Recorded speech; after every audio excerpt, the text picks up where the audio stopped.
That was yeah, that was an ad. Sorry, I Oh, need to that's mute good. my No, phone. that's great. Yeah, I'm gonna do let's add it. I'm gonna play the Oh, script. my lawyer got him. Okay, so everything's working. I'm gonna start recording, and it's recording now.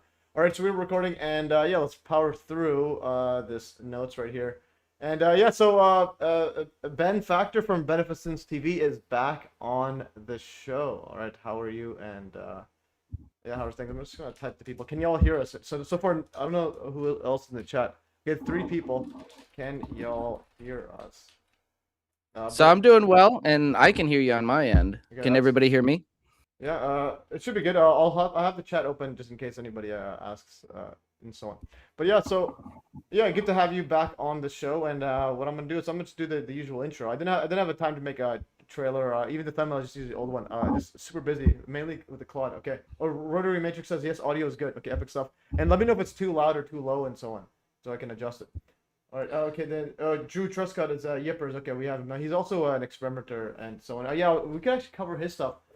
I'll open up your stuff a little later if we have some time in the chat. He has some designs, and he was working also with AI to get some free energy jazz. All right, so MES Livestream 139, Beneficence TV gives updates on its radiant energy research. So Ben Factor from Beneficence TV joins the show again to give updates on his ongoing research and experiments into wireless radiant energy. And then I think we have. I want to make. Actually, I'll do that later. Future guest. So, oh yeah, you're gonna join the 9/11 live stream, right? Yeah, the on September 11th. Yes, Oh, I okay. definitely want to join that because I think some of my research plays right into Judy's wheelhouse, and Yeah. John Hutchinson. Yeah. So what's interesting is yeah. So we'll have Dr. Judy Wood's gonna be there. Andrew Johnson's gonna be there. Keith, aka Conspiracy Realist. Chris Shack, Mystic Bazaar, KJ French, 9/11 guy. Oh, I should put you as well. Yeah. And then also possibly Richard Hall. Like you know Richard Hall.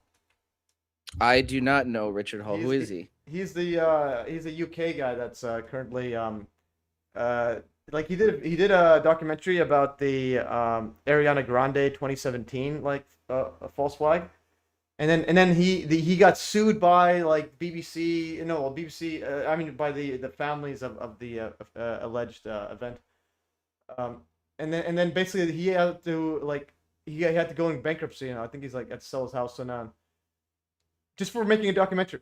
Like, Yeah, I mean, there's smear campaigns that they'll put out. yeah. There's all sorts of shady stuff that they'll do if they don't want information out there other than just straight up attacking you. There's a whole plethora of there's Yeah. a whole playbook basically. Yeah, I'm gonna just quickly add this in here.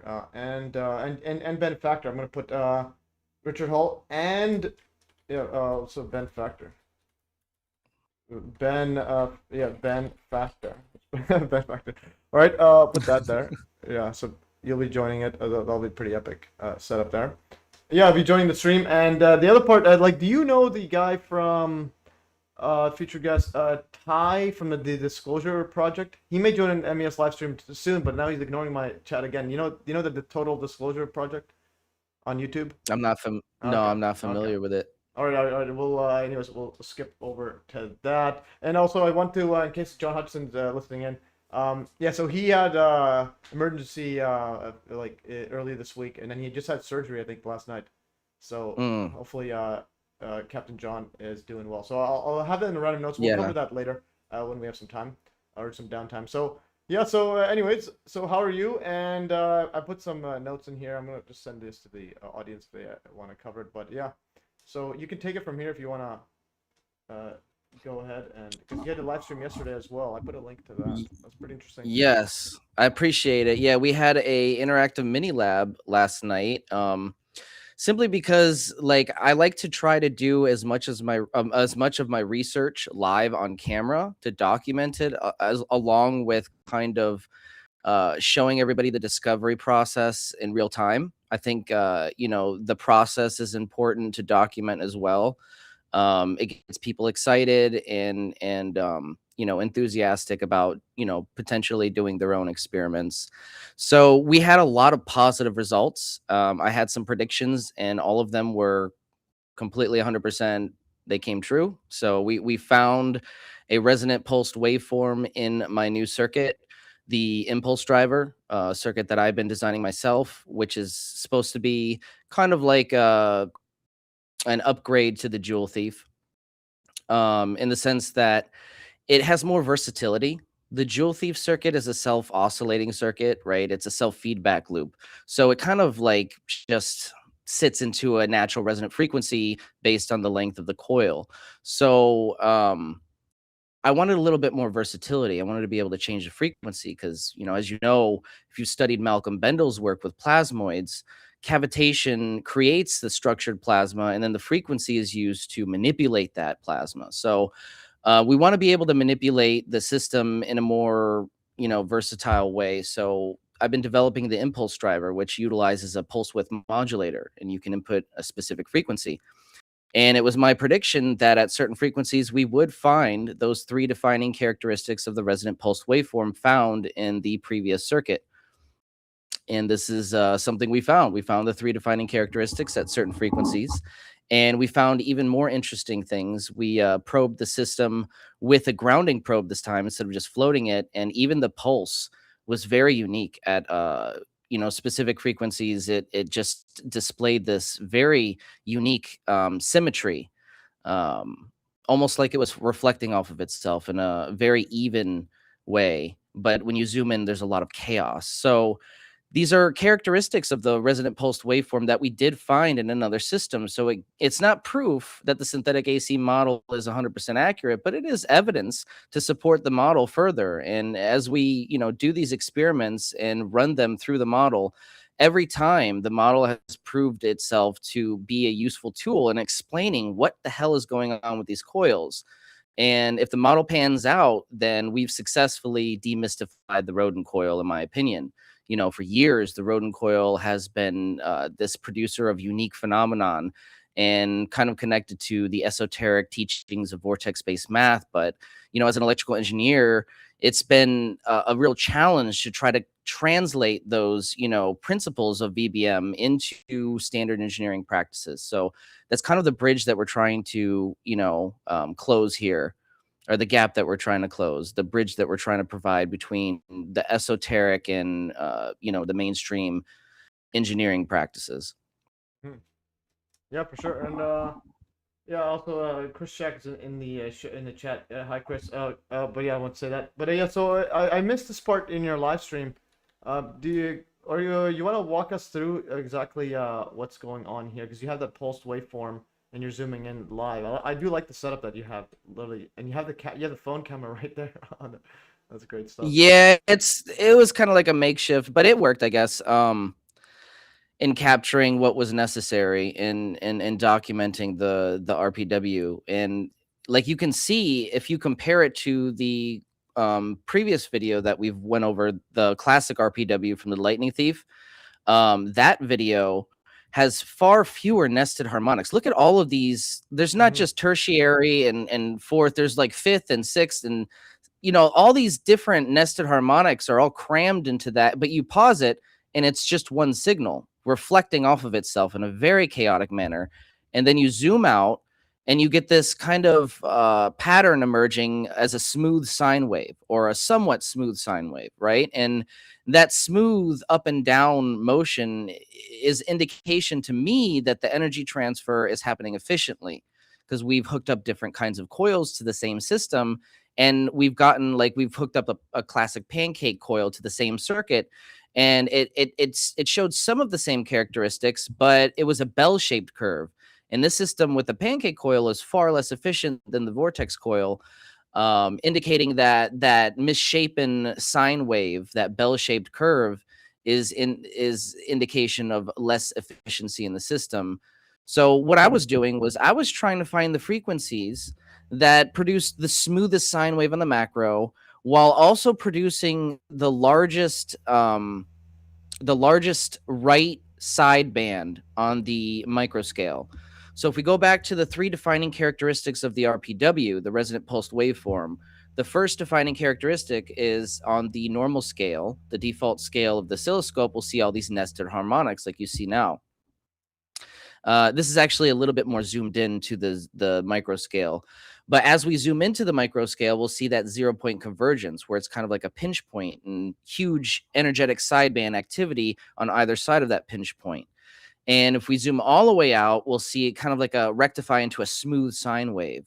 And those are the three defining characteristics. Now, there is a fourth characteristic, and that is no matter where you probe the system with a floating probe, you'll find those three defining characteristics.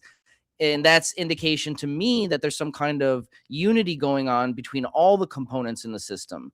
There's a complete synergy between the forward pulse and the backward recovery pulse in a way that most systems just can't handle because the geometry of their coil is inefficient and it's not producing that field cavitation effect that I believe is happening. So you see all that thick. So the main signal is just what's in the middle. Those thick edges, those are all the harmonics that are bouncing off of that single signal. That's amplification, and it's massive. Like I have a very high speed oscilloscope. It's one of the most expensive you can buy on Amazon, and it was having trouble catching up with this kind of signal. It was just going so chaotic, but it's very unique in the way that it kind of rectifies into that smooth sine wave. At specific frequencies, though, it's kind of like misshapen and flat. Like there's not enough like indicating there are certain nodes that you can get maximum resonance, right, or harmonics of that resonant frequency. So it's very interesting. We have a lot more to document regarding the system because of its versatility. We can change the duty cycle, we can change the frequency, we can even add dual frequencies in order to, and the whole point of this is to study these waveforms and see if we can gauge if the system is achieving more efficiency or less efficiency depending on these characteristics. And I believe that we can kind of gauge the efficiency this way and bypass that instantaneous power integration mathematical equation that we inevitably have to apply to our system, but I haven't been able to because I need to buy a high-speed current probe, and those are expensive. So until I can buy that probe, I'm trying to gauge the efficiency and see which frequency is going to produce the most efficiency out of the system. And one way that we can do that is by looking at these characteristics and comparing them, to a control, say a pancake coil. Yeah. So we're going to be doing a lot more of experiments in the future, but this just adds a lot more evidence to the synthetic AC model, and all my predictions about this system were 100% accurate. And I'm so happy that we discovered this and documented it. That's good. I want to ask, so you're in this video, that experiment, what are you tinkering with right there as looks like you're doing something with that? You're adjusting the frequency of, or just explain that, just because, yeah, I haven't, yeah, just simplify a bit for me. So what are you doing? What I'm adjusting is, and I'll usually have my hand behind my back, my one hand, because that's a good rule of thumb when doing experiments with any kind of, potential high voltage, is just to have one hand behind your back so you minimize the potential of, Looks like you're doing, you're lifting your leg up there. It looks like you're lifting your leg out. You're doing some stretches. Well, you paused it at the wrong moment, sir. He's scratching it. You might as well pause it while I was scratching my ass. I'm like, are you adjusting the frequency there? What are you... He pauses it while I'm scratching my ass, like, what are you doing now? What's the frequency of that one? Okay. No, so what we're doing, what are the knobs? What we're doing is just tinkering or that kind well, no, what I have is a PWM, is a pulse width modulator attached to the circuit, and that allows me to adjust the frequency up to, I think, 150 kilohertz, which is very high compared to the Lightning Thief system. Just has one frequency that you can set it at. It's its natural resonant frequency. So and these are we can go up to 150 kilohertz. But so this frequency just referring to the actual pulsations, like the on and off it? Yes, it's a pulse. It's it's a square wave basically. I mean, you can change the waveform, but it's not going to be a smooth sine wave coming out of there like a stereo amplifier. So what we're doing is we're pulsing at specific frequencies and looking at the waveform, and also adjusting the duty cycle, because the power factor also, like the amount of power you're putting into your system, there's a threshold. And you don't want too much and you don't want too little at specific frequencies. It could be too much and oversaturate it with too much harmonics, and then you just have a bunch of interference instead of it being like a coherent waveform that's transferring the energy efficiently. It's almost like at specific frequencies, you might get somewhat of a resonance cascade where the resonance just keeps building with nowhere to go. As you know, like Yeah. we've seen in most jewel thief circuits that just are underutilized on their output. They make that loud ringing noise. That's, you know, that's wasted energy, Oh, obviously. okay. Um, That's a good sign. Yeah. yeah. I was gonna ask about this. Yes. Here. It says 5 ms. That's milliseconds, or what's? If you could just the units here, because this is zoomed out. So basically, it's all like all the harmonics are crammed together. Yeah, so that's very, very, that's a very, very Yeah. But what's this high milliseconds mean? resolution right there. So that's 5 milliseconds. What does that refer to? Each square, or what is That's that? the time slice. Yeah, I believe that's each square unit. Okay, so It's a slice of time. so yeah, And this I part don't here. remember. This part here, it just are you zooming in slowly? Because it looks like it's you could see them, but it doesn't show the.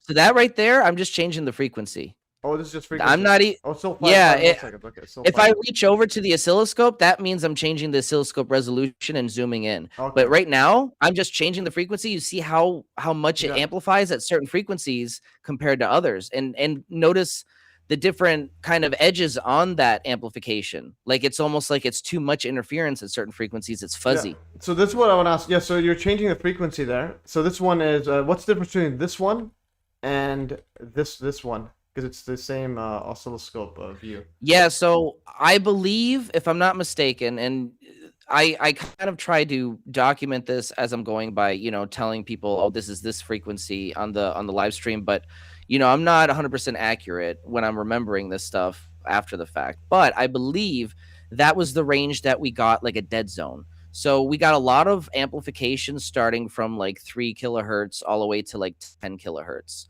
But as we reached like 20 kilohertz, that line started to flatten out, and then it started to thicken again all the way up at like 40 kilohertz. And at 60 kilohertz, we got something really interesting on the micro scale, zooming into the 0-point convergence zone, the pinch point.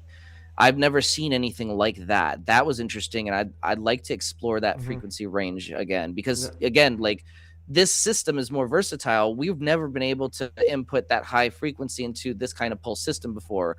You know, I've been able to do it maybe 25, I think, kilohertz or 20 kilohertz is the cutoff for most frequency generators apps that we've put into the stereo amp. So even the stereo amp, we haven't been able to get that high in frequency. And you know, like there are harmonics to that resonant frequency, and as you go up in harmonics, as you go up in frequency, your gains start to increase exponentially. But you have to tighten your tolerances of your system a lot more. So it's a lot harder to get those higher frequencies in your system stable. Okay, and another question I have is see that second line that it looks like it's amplified. What is that line there referring to? Oh, that second line, that's just the second probe. Okay. I don't know if I have it hooked up to anything. Sometimes when it's just sitting there, though, it will pick up the residual magnetic field of the coils because the coil's so strong. I can have that probe sitting like fucking 5-10 feet away, and it'll still like move it a little bit on the scope. So it's just kind of like the second scope that's not hooked up to anything, just sitting there picking up some kind of like manipulation of the field that's going on. You know, because when you change the frequencies and you're pulsing it on and off, you can get spikes, you know, spikes that are larger than the overall continuous energy that's going into your output. So you know, those are things that you want to pay attention to along with everything else as well. So that's important to note, you know, where you're getting those spikes and where you're seeing them and how often they're happening, if they're happening at all. Yeah, I just want to point out. So this is the live stream that you're on your channel of the same one we're having right now. So when I open this up, I thought the thumbnail was you and me there. I'm like, I have a mustache and hair now. That's supposed to be John Bedini. I'm like, what's going on here? Yeah. All right. That's funny. And also speaking about John Bedini, so I put a comment here. One of my subscribers messaged me on X. And he said this. He was calling Bedini motor controlled opposition. I want to get your thoughts on this. Look what he says here. I just said. He said what? He thinks the Bedini motor is controlled opposition. This guy that's usually on my stream. Controlled opposition. Define that for me. What does that mean in this I'll context? read what he said. He'll use a screenshot. I didn't want to show his name. I guess again, this stuff's beyond me. So, he says, "Hey, that Bedini motor thing," because he's the one who actually told me to buy the Bedini motor, and I bought a little Bedini motor thing. And now he's saying, "Hey, that Bedini motor. I think that was all controlled opposition. The entire energy from vacuum series. Never once mentioned Dr. Judy Wood for one. What's this energy from vacuum series? Is that a Bedini setup? So yeah, that's Tom Bearden and John Bedini, and you know, they're going over different free energy theories and devices and stuff. If you want to know anything about the Bedini motor, that's the series that you're going to want to go to. Yeah. But I mean, to be I want to finish reading and then we'll go. Just for just clarity. Well, just because I want to get your thoughts because the guy's sending me this stuff. He says, second, there's a team of 50 of us researching and attempting to replicate this for years without success. Further, I understand hypocrisy when science accepted Einstein's duality as real science. The series used that logic to build its case, so it's using Einstein's duality or something. So the discovery of the ether was hidden with Michelson Morley. Okay, anyways, yeah, it's a bit out there. I mean, if you want to really learn how to build a Bedini motor, I would contact Kevin at kenergy.store because he built mine and the one that you have, and they're flawless. Like, I've looked at the waveform; they're exactly what Bedini. Like, I've watched the energy from the vacuum series in full, and I've clipped different bits, you know, for my research, and I've looked at the waveform and compared them to Kevin's waveform that we get on our oscilloscope. It's identical. In fact, it's really a really nice H wave. And we have documented evidence that it does what it's supposed to do. It runs cold, it charges your fucking battery, and it conditions it. And I'm like halfway into the conditioning process of one battery, and it's already showing signs that it's more efficient than the standard battery that I have. I have two identical batteries, you know, and the one is showing like it's hanging at a shelf now, you know, like a high voltage shelf. It was hanging at 12.85 volts on my system for like 3-4 hours before it started to go down continuously per hour. Now, the other battery just goes down per hour. It doesn't hang at a shelf. These are all indicators, you know. We can't just dismiss this stuff. This is evidence, and this is right. And this is exactly, if you listen to Bedini, this is exactly the effect that he was describing in a successfully conditioned battery. You're going to have a shelf. You're going to have a system that is able to charge a battery without the temperature going really above ambient, like maybe 1 or 2 degrees above ambient, depending on your thermal, you know, tolerances in your system. But yeah, I again, do buy, you know, like, because I bought this one here on Amazon last year. I have it in the back there. I think I've shown you this one here. This one, it was just a Bedini. Oh, that's nice, acrylic one. Yeah, it was nice. You could. It is pretty. But again, I don't think it's an accident that Bedini described his magnetic rotary, as being a magnetic monopole, right? Like, it might not be the same kind of field cavitation effect we see in our system, but maybe it is a similar effect of cavitating that field in some way, right? There's another, because that's what you would see. I was just gonna say that's the effect that you would see if field cavitation pans out to be a true effect. You're going to see a magnetic monopole because it's going to be pinching those two poles together and create one superpole. And that's exactly what we see at certain frequencies in our system. Yeah, I think so.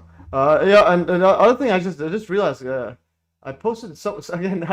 What I hate is like anonymous people sending me messages that are. This was actually before I talked to you. This is apparently Eric Dollard claims that John Bedini is a fraud. Is that true? This guy is saying Dollard accuses Bedini of being fake.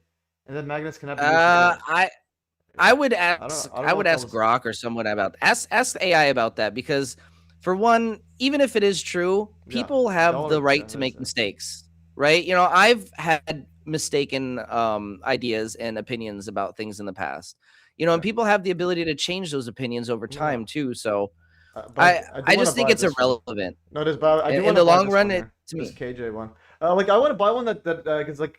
I just want to buy one. I believe that's the one I have. Yeah. Okay. Do you have this one? Because he said it's. I believe that's the one I have. Like, I just want to go in and then charge up my battery because I do know for sure, like the Bedini / Jewel Thief setup, it's very, very practical. It's like you can literally get energy out of batteries. Oh, it's very small too. Yeah. And while you're charging your system and conditioning your batteries, you can have a fan blowing. If it's you know, you don't have like it's you're doing work while you're charging a battery. That's pretty cool. Like, that's a pretty cool system, Yeah. in my opinion. Yeah, I'm gonna put this here. Buy. I want to buy this so when I get some bit of cash. Buy. K. What is it? KJ. What was that thing? Kenergy.store. Okay, energy. Bedini motor.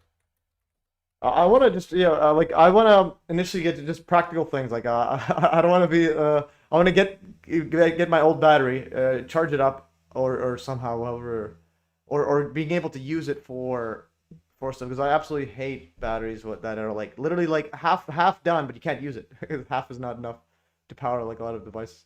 Right, but a fully conditioned battery using the Bedini motor, Hmm. that halfway point is still going to output its Yeah. full potential, Oh wow. right? So it's the way a Bedini conditioned battery works, a negatively conditioned battery works, is it lowers the resistance to near zero or at zero, depending on the conditioning process or the point Hey, it's in conditioning. hey, can you And explain it just makes conditioning? us Yeah, I was gonna say sorry. Can you explain conditioning just for okay. So non-engineer but it skills? basically makes the battery slippery, right? You can hold a high potential of that battery at a high shelf and output the maximum potential until it drains up, and then it kind of just discharges fast. So it uses its maximum potential at the whole entire runtime Hmm. of your system. Unlike a traditional battery, which just slowly degrades over, time. It doesn't have a shelf where it hangs. So, Okay. you could be running it for an hour and it goes down from 12.8 to 12.6. Your fan's going to slow down a little bit, or it's going to work a little harder to maintain the same power level that you were at. You see what I'm saying? Okay, so that's what it's battery regenerator, basically a device that restores capacity to lead. It also, Yeah. yeah, it also rejuvenates Yeah. sulfated batteries, but the Yeah. conditioning process itself hasn't really been described in detail outside of Bedini's. It's a chemical process change. You're changing the battery's internal chemistry. But why? Why is it doing the things it's doing? When I look at it, I see a connection to the thunderstorm generator. Okay. Hmm. So the thunderstorm generator, it uses the plasmoid chamber to generate the plasmoids. And those plasmoids embed themselves into the metal of the thunderstorm generator, and they can actually be utilized. Like, you can turn off the generator and let it sit for a couple of years, and then a couple of years later you turn it on. You don't need the plasmoid generator for about 20 minutes because those plasmoids are already embedded in the metal and they activate. Hmm. And this has already been documented and proven with the thunderstorm generator. It's a documented phenomenon that happens, and this is the theory behind it. Now, when you connect this to what I believe is going on in a negatively conditioned battery, I believe that if this field cavitation process is happening, it could be structuring plasma. That's how cavitation works, right? Or that's what cavitation does. It can structure plasma. And what we know from the thunderstorm generator is that plasmoids, that structured plasma, when they're manipulated correctly with the proper frequency, can embed themselves in metal. So what I believe is happening, or could be happening, is that structured plasma could be embedding itself into the plates of the battery. Now, this explains all of the phenomenon of the unique effects of the negatively conditioned battery, right? It gives you a mechanism behind, just saying, oh, the battery is more efficient, or the Hmm. chemicals inside the battery have changed somehow. It gives us an actual explanation of what's going on. Hmm. Yeah, yeah. So then that negative stuff there, I was trying to wrap my head around that because I saw the Thomas Bearden that presentation he did, or the interview he had. It's quite fascinating. Um, Hmm. but yeah, I was gonna. I ran this through Grok. Just want to see what happens. But then also, one thing I want to ask is like I'm a practical guy. Like, what because like outside of let's say more efficient and so on. Um, like, because one of the ones where like, what other anomalous effects are there with a rodent coil? Because I think, yeah, like I've seen ones where the magnet was like spinning from like a distance away. Like, have you? Oh, magnetic synchronicity is one of the most amazing effects of the coil. I have not been able to achieve it. Okay, yeah, I that's the think one I it's wanted to been see. documented maybe twice online. Like, Um, those are the ones it that you is can run that, and then if you figure out how to do that, like in a so routinely fashion. right. I have different theories on how to achieve it, but there are so many unique effects with the coil. That is one of the most unique effects, in my opinion, because it just shows like the coil has this ability to output an enormous magnetic field and influence, say, a magnetic rotary at like 20 feet away, spin something. And Mm-hmm. even when it's powered off, it has the ability, because it acts as a capacitor along with a transformer and a inductor. It's a, a unified single element network. So in that sense, it stores energy. So you turn it off and it acts as a capacitor, and it'll release that energy and actually increase the speed of the magnet spinning for a little bit. So these effects are very useful. Imagine having a magnetic rotary in your industrial warehouse that's spinning a magnet. Like the coil is Mm-hmm. over here, and the magnetic rotary is like 20 feet away. Yeah. Like, and people are walking between. There's nothing, Oh it's wow. just synchronized so much that just the slightest push is going to spin and maintain that momentum of the rotary. But it's not enough to like affect really anything. Like you're walking between, and nothing's like being attracted. It's really cool, but it's, in my opinion, one of the most useful practical applications of the coil. Mm-hmm. Yeah. That thing. But you said it's only been done twice. You said documented twice. Yeah, so Jack Scholes did it. You can see him do it in the TED Talk that Randy Powell did on Vortex-based math. And then Daniel Nunez did it with his version 3 PoE coil. Again, they really haven't released details on their setups, but I have ideas on how we can do it. I haven't been able to figure it out yet. We've tried Yeah. many, many times on live stream. Okay, and you said you talked to Daniel Nunes. Well, one thing I always I ask did. I always ask is, again, when people are hiding what they're doing, is there any indication that the guy's not telling I the full think truth, or what's going on? No, no, I think he's like, I talked to him, finally after a while, and I just think he's in I think he got caught in a rock, between a rock and a hard place. Cause like at some point you need funding for your research to continue it, to take it to the next level. You've done everything you can with this kind of funding. You need the next level of funding to get this big equipment and test this next idea, right? I think he is just under an NDA, and he might not be able to say as much as he wants to, and I think it just boils down to that. But he did comment on my synthetic AC model. And while it wasn't like detailed, he basically indicated that he supports the model 100%. He thinks it's correct. Which is an enormous validation for my work. Like that's literally everything that I started doing here, was trying to validate his work and prove or disprove it. Right. I set out trying to say, hey, if even one thing that Daniel said was true with these coils, it has to be looked into. And, after discovering how easy it is to make one of these coils for, some garage tinkerer, I decided to start doing experiments myself, and single-handedly, everything that we've been able to test, we've been able to verify he was telling the truth about, except for magnetic synchronicity, which I just don't think I understand it enough to replicate it at this time. Okay, is there the video? I want to pull it off. I mean, I want to pull it up and watch it again. I don't see how you did it. Is there a video Yeah, on there's YouTube on his channel, or where is it? yeah, you can. So magnetic synchronicity, the coolest one I've seen was Daniel's video. Go on my channel, go to the first Divine Science video, the Divine Science, the plasmoids and vortex based math. So click popular videos instead of latest, sort them by popular. Okay, And it's near. wait. What's I have a question here. What's going on here with Randall Carlson and Joe Rogan? What's going on here?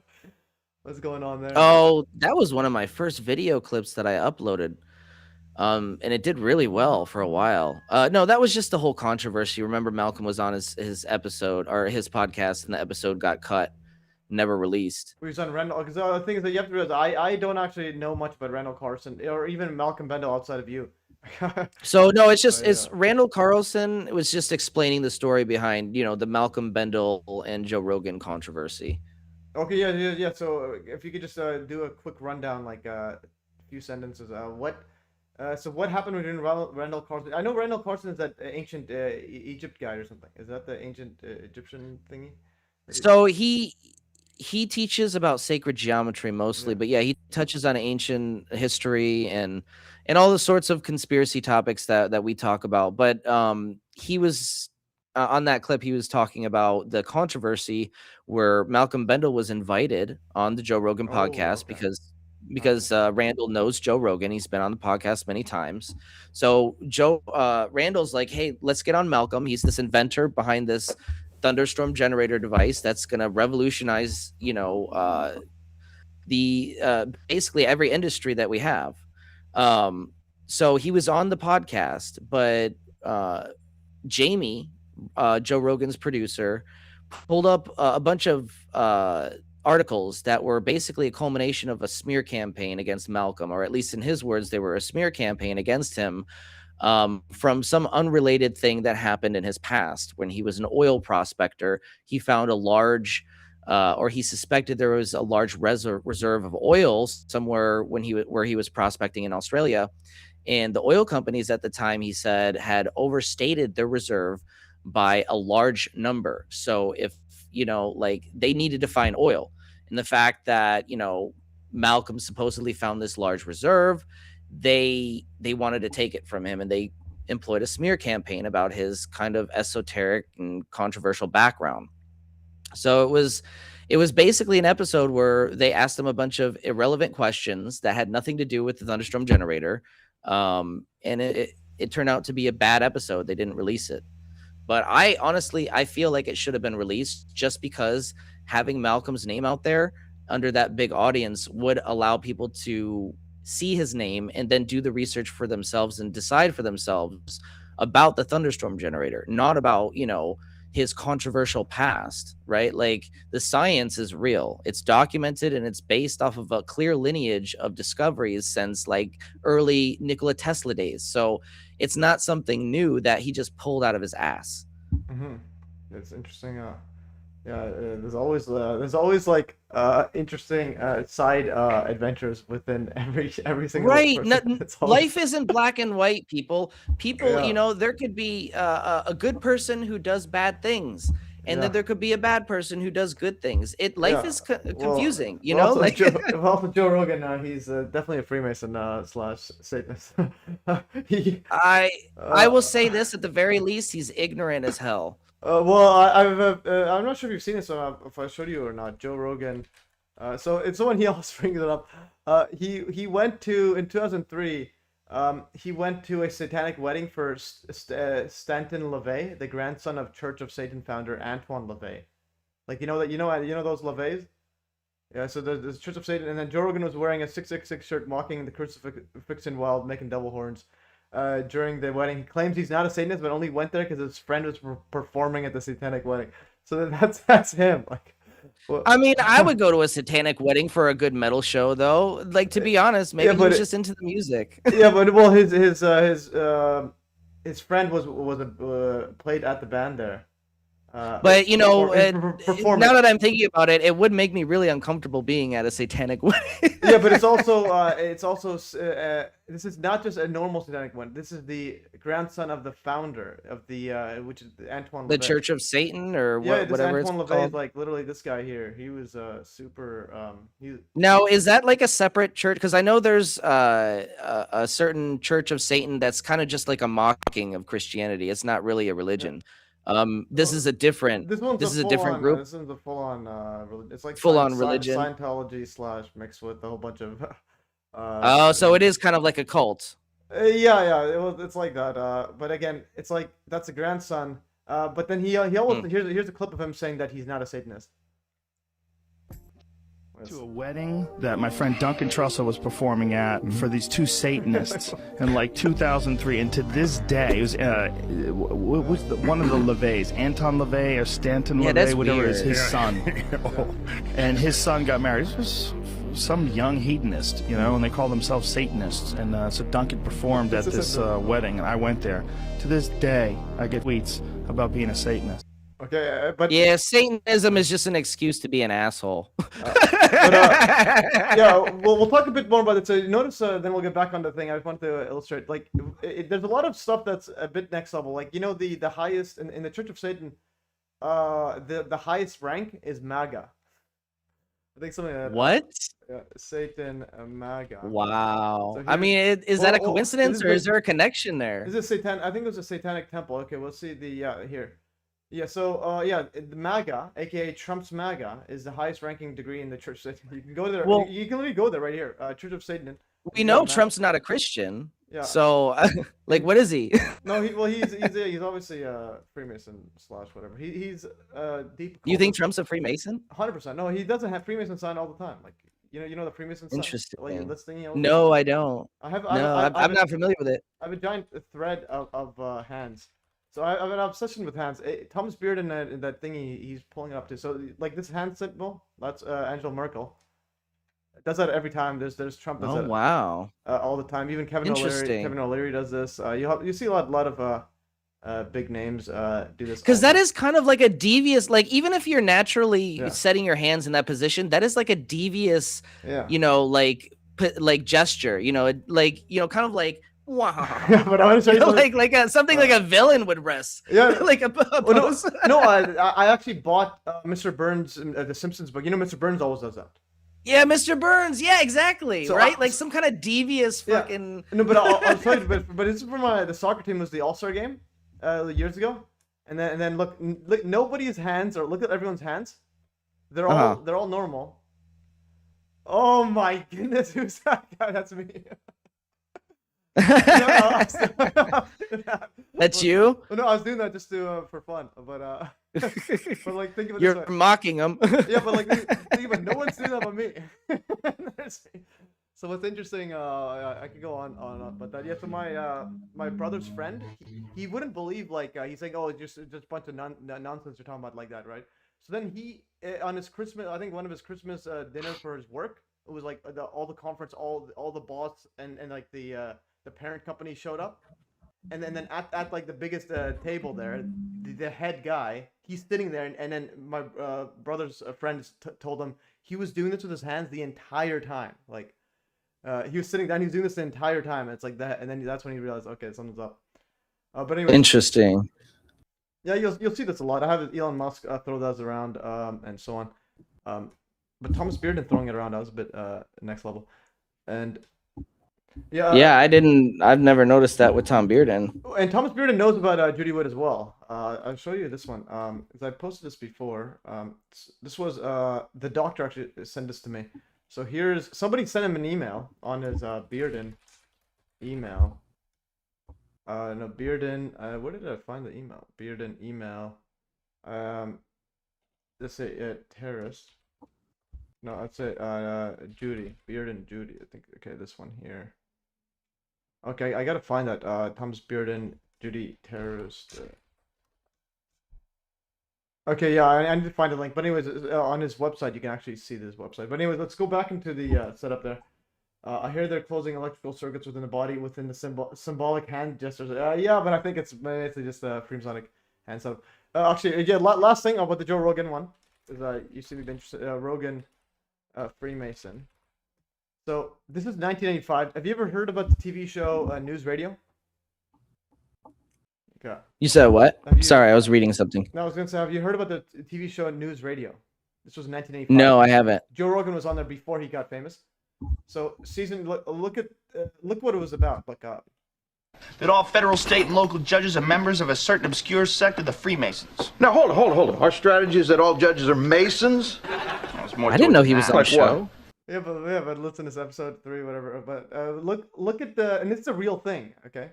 Well, there's a secret Masonic word which, when uttered, obligates judges to rule in your favor. Then they have to go paddle each other off in a secret cave somewhere. Mr. James. Come on, Joe, give it up. It is a real word. Tubal Cain. Tubal Cain? Sorry. Tubal Cain? What the hell does that mean? I have no idea. Yeah, but how do you use that in like a nonchalant way? Like, I gotta use the tubal cane. Wait, watch. No, but he's gonna do watch. There awaits the pyramids. I beg your pardon. This is before he was famous and all this conspiracy stuff. Watch. The master builder awaits the pyramids. What I would do is I would find out who the writers are of this show too. Yeah, they're all amazing. But watch videos. You do. Do you have anything to say in your defense? He's in court. Tubal Cain? I hereby find in favor of the guy with the Now he's gonna go paddle his friends on.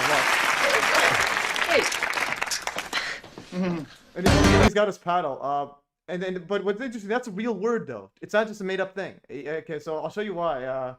Tubal cane. Yeah, I'm not even familiar with it. What does it mean? I have no idea what it means, but there's a YouTuber. Okay, there's a workshop that has like one of the biggest workshops here. Very interesting workshop YouTube channel that goes by the name Tubal Cane, which is the same phrase Joe Rogan entered. And this guy's pretty big, 320,000 subscribers, and he puts Tubal Cane everywhere. Tubal cane. And this guy's obviously a Freemason, like an old guy with a YouTube channel that's like hundreds of thousands of subscribers now. 324 subscribers, and he's a craftsman, etc. How to run yeah. So this guy's just Freemason, obviously. I've seen some of these lathes at John Hutchison's place. So I'll be visiting John actually in October likely again. So for like annual, the third straight year. I'm gonna Nice. Yeah. Okay. Okay. Because I don't think a lot of people have been doing interviews with them, have you? Are you like one of the only people who have been like reaching out to him to do interviews recently? Recently, well, I've had 'Cause him I haven't- before, but I'm gonna go to his. I haven't interviewed him in a while. I'm just saying, like, he needs more exposure online, and I just don't see a lot of people like reaching out, and I don't see new interviews of him online other than your channel. Well, yeah, well, okay, so just before his, I wrote this in the notes, so I'll go over the notes right here. Just before he had his emergency, he had to go to the hospital. So he actually, me and him were supposed to have a Zoom call with freelance producers that basically I'm his publicist, so I'm like managing between them. These guys here. Oh, okay. So these are like some small guys, Jeremy Gilbert and David Altman. This guy here. So this is from. Wow, and it said Danny Jones wants to fly him out. Oh yeah, that's big. That's a big channel. Well, Danny Jones wanted to fly him up, but he doesn't want to fly. He was telling him you can come to their place, but they probably won't. But yeah, so if they don't come, then he's not gonna go there. Because it's too much travel there. So he'd rather do this producer thingy. But yeah, so Danny Jones. It's John Hutchinson. If I was their producer, I would have set something up like live stream wise, or like recorded. No, that's one thing. I will actually ask John if I can send them an email and see if they want to do a live stream instead.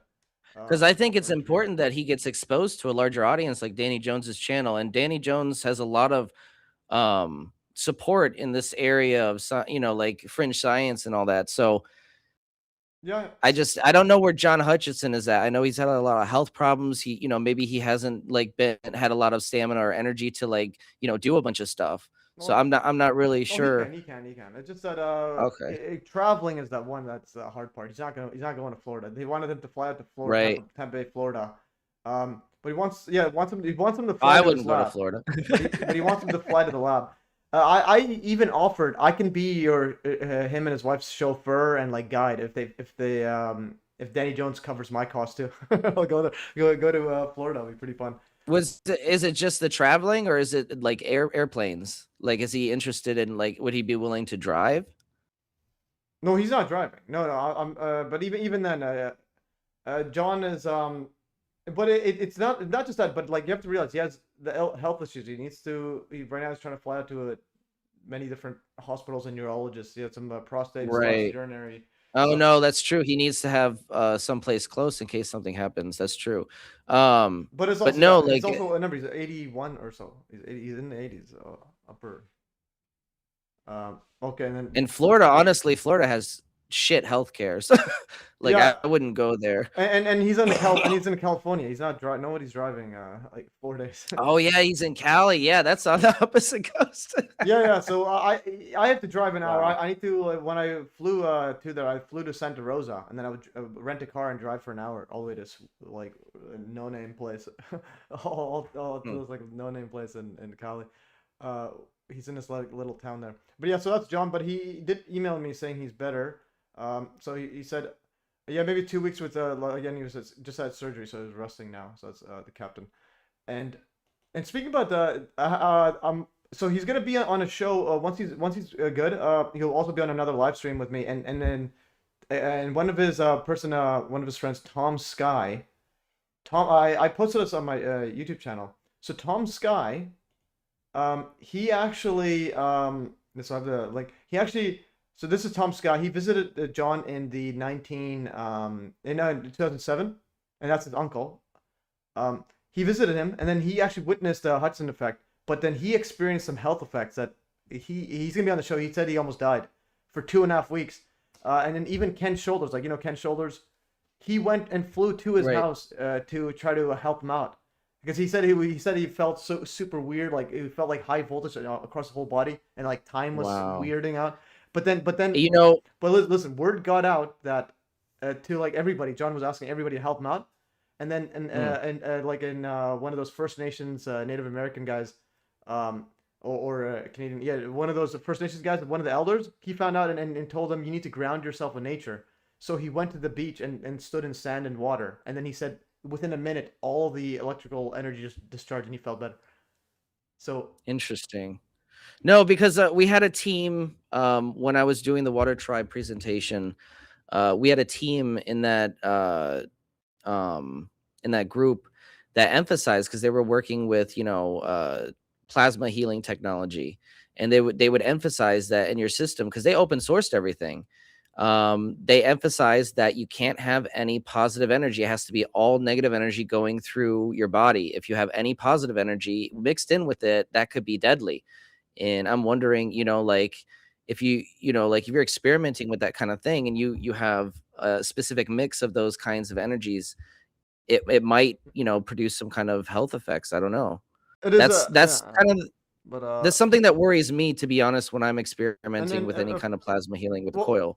Well, no, yeah, but he wasn't doing plasma healing. He was just experiencing the Hudson effect. He was watching. But the point is, the Hutchinson effect produces microscopic plasma. So it's all, in my opinion, it could be connected, right? It's just something that could be a connection that we have to pay attention to. No, it is. But like what I'm trying to say is he was too close to the active area, and you can see the footage. Like, see this is the photo he took. That's how close he was to it, and you can literally hear it. And so on, and while John is hiding behind, like John is in the back. Yeah, it has some kind of secondary positive field or something coming off of it close. Yeah, maybe, I don't know. But yeah, he got affected by it. Yeah, because he was standing like literally at the worst spot ever. I'll show you a quick video here. He was standing right here, where he's like, here's it running, and he has the full. And at the back. So John is behind like a whole bunch of heavy equipment and in his operating room. Like that's where he's at. Now look how close this guy is to the. On the video. I assume maybe because he wanted to get it on camera good and he got too close, right? Well, John already has a camera that George Hathaway gave him, and it's standing right there. And then yeah. So if you see at the end, John actually shows him, hey, you guys missed. It was a levitating bottle at the back. So they actually see. John actually. Oh, you don't even notice. Yeah. So John has already recorded. They just were way too close, and his uncle also had some health effects, but not. But see, that's the kind of like, especially with a big lab that's got so much stuff in one area, like John's lab. Something like that could happen. You don't even notice it. It is, but all that stuff in the back, that's actually protective when you're behind it because it's super thick, like old school radio receivers and all that. So. And that's where John's hiding behind a bunch of these. He's not in the test area. This is where they're getting fried. But the guy was standing right here. I'm surprised he's not behind like a Faraday cage or something. Well, that's what I mean. It pretty much is. You could actually see him as operating. It's one of the rare footage of him actually in his operating room. Watch him walking in. So I operate all through here. So there's him, and he's actually tinkering. You can see it tinkering live through this system here. Oh, it's actually quite ridiculous. Those are submarine modules, are they not? I think. Yeah, this guy is literally taking that's what I do here. Surplus from like Navy ships. Yeah, that's so wild. And like it looks like something in a Star Wars. Yeah, and these are literally operating this guy. His lab is so cool. Yeah, he's got a lot of cool stuff in his lab. This is 2007. Is an apartment. Now his lab is much bigger now. Oh yeah, no, yeah, this is a small apartment, but still, I would still consider it a lab. The whole apartment was a lab. No, it is a lab. No, I'm just saying this was but now he has an actual lab. Yeah, no, it's crazy. I seen the videos of the small apartment, the little small walkways and all this big equipment. It reminds me of my uncle. Yeah, so I put down here. He told me. He told me the full list. So Tom will be on the show with John once he's healthy there, so that'll be pretty epic. Again, this guy witnessed it in the extreme, so that's that part there. Yeah, and there's other producers. These guys want to do a little piece on him, and so I had to put it on pause right when we were supposed to do the meeting, and then he goes emergency, and they yeah, so I was pretty but he's well, he got his surgery, so I think he's hopefully fine for now. So Yeah, I'm wishing him the Yeah. best. I hope he has a speedy recovery Yeah. and he's well. Okay, yeah. So now we had a detour to this MAGA Satanist. And, oh yeah, okay, one more thing. I want to go back into Daniel Nunes and then that synchronicity of the spinning magnet. But before we get to that, I want to show, like, do you know who that occultist Marina Abramovich, whatever? How do you say her name? I'm not even familiar with the occult, to be honest. Well, it's just that super. It's that super famous person. So she's everywhere. She was in the Pizzagate stuff. Marina Abramovich something. Marina Abramovich. It sounds roughly familiar. I couldn't. Yeah, like the amount. Yeah, this. She's like literally like you wouldn't believe how old she is. She doesn't look familiar. Who is she? How old do you think she is? Zoom in a little bit. You know, she's everywhere. She's like with somehow She looks to be in her 50s, maybe 60s. No, she's 1 month younger than John Hudson. So John Hudson was born October. She's born November 30th, 1946. So she's 79, turning 80. Wow. Is that what it is? Yeah, 79, turning 80. No, actually no. John, no, 1 year younger. John is 1945. Must be that adrenochrome. Yeah. John is 80. Yeah, it is. Yeah, that's what I mean. Yeah, it's but she's also. I have like on my Telegram. I have huge amounts of posts just about her. It's pretty funny. If I go to Marina, yeah. So she partners. Okay. Somehow she's partnering with a whole bunch. Yes, she's partnered with Zara, but okay. So you know the tennis player. What is his name? Novak Djokovic, like the best tennis player of all time. I don't really follow sports. Okay. No, I'm just saying his wife somehow it's like okay, but anyways, like you know Jay-Z. I do know of Jay-Z. Yes. Yeah, but they had a little thing with okay, so Marina and Jay-Z, like Marina Jay-Z, like this is how close they were. But apparently they're also fighting back and so on. But you can see some images of them. She did some no that's Marina and Jay-Z's hair tied together. Like, anyways, so I have no comment on that. she's the one that her artwork involves like throwing like a bunch of blood and semen and breast milk mixed together on like these baby like dolls. That's her art. Yeah, That's gross. The reason I was saying that is Yeah. because she calls Trump a wizard. Okay, where's I didn't post. I need to post about this. Marina Trump. So Marina calls Trump a wizard out of all the people. Where's the Yeah, there's a fine line between pushing the boundaries of art and just being gross. Like, come on. No, it is. Yeah, this is. Okay, we'll play this one, and then I want to go find the Nunes. The Trump is the best. Okay. Okay, no, we'll do it later. I'm just gonna skip it. I'm gonna get back into my thing. You can go do yours. I'm gonna find the Daniel Nunes. Actually, you said divine science. Yeah, so here, I'll show you. Divine.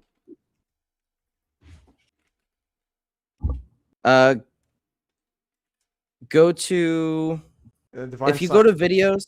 trailer. Um, Flux capacitor. These are trailer divines. No. Are they on the live streams or are they actual videos? it's not a live stream, it's a video. So click popular and go to the scroll down just a little bit. Should be one of the first lines. Maybe they pushed it down a little bit. Oh, right. No, that's not it. Go down a little bit more. Yeah, it must have pushed it down a little bit. A little bit more. Do you remember the title? Yeah. Or would it be Nunes? Was his name mentioned? One more. Go down one more. What if it's Daniel? Response to my work DIY. Oh, he actually responds to your work. He did. Rabbit I mean, hole. you could play that if you want, but just type in plasmoids in the search.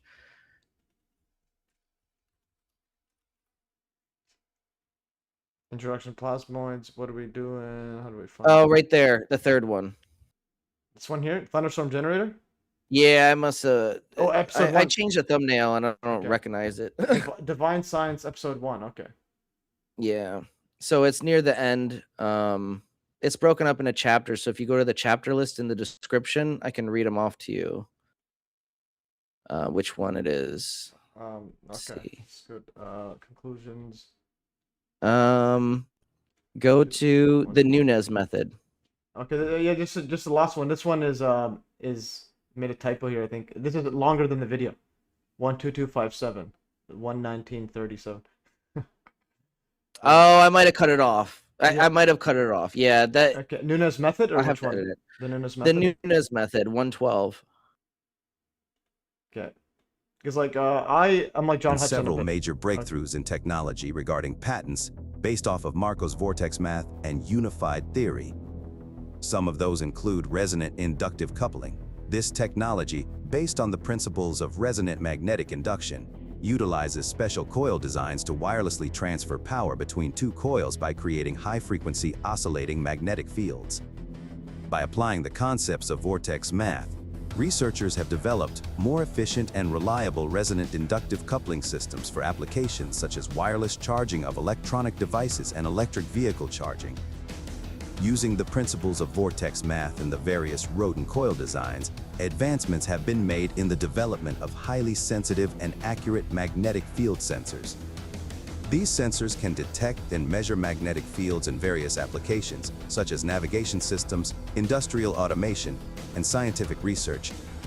Inspired by the principles of vortex math, inventors have developed energy harvesting devices that utilize enhanced coil designs to capture and convert ambient energy, such as vibrations, electromagnetic fields, and thermal gradients, into usable electrical power. These devices have potential applications in self-powered wireless sensors, IoT devices, and renewable energy systems. Looking back at vortex math and the secret to 3, 6, and 9, which Marco says represents an electromagnetic flux field that is at the center of reality, he suggests that this magnetic flux field formed by these numbers is at the core of all existence. The interaction of this flux field is what makes our reality physical. This could imply that electromagnetism is more significant than gravity when trying to understand the universe. Could the universe really be governed by electromagnetism? And these patterns don't just apply to base 10. They translate into all base form constructs due to these principles being a part of our universe's intelligent design. Sometimes it's easier to grasp the more complex ideas of vortex math by thinking about them in reverse. Sort of like how reducing vortexes down to lower dimensions turns a spiral into a curve, as you've seen earlier. By shifting your perspective, a different So angle this of is the enlightenment magnetic can be levitation. Have you been able to do this one as well or no? The levitation? No, that one's going to be a little bit easier to do. I do have a working theory and an idea of how to make that work. I think it has more to do with the delicate placement of the coil around the frame. So you see how like he doesn't have it all twisted into one big bundle. It's all delicately placed and evenly placed wire spacings around the coil. So I think the field geometry is much more evenly placed, a lot more symmetry in the field. And there's a lot less imperfections that just allow that to be a possibility that my system just can't at this moment. But yeah, I think it just has to do with more delicately placed wires.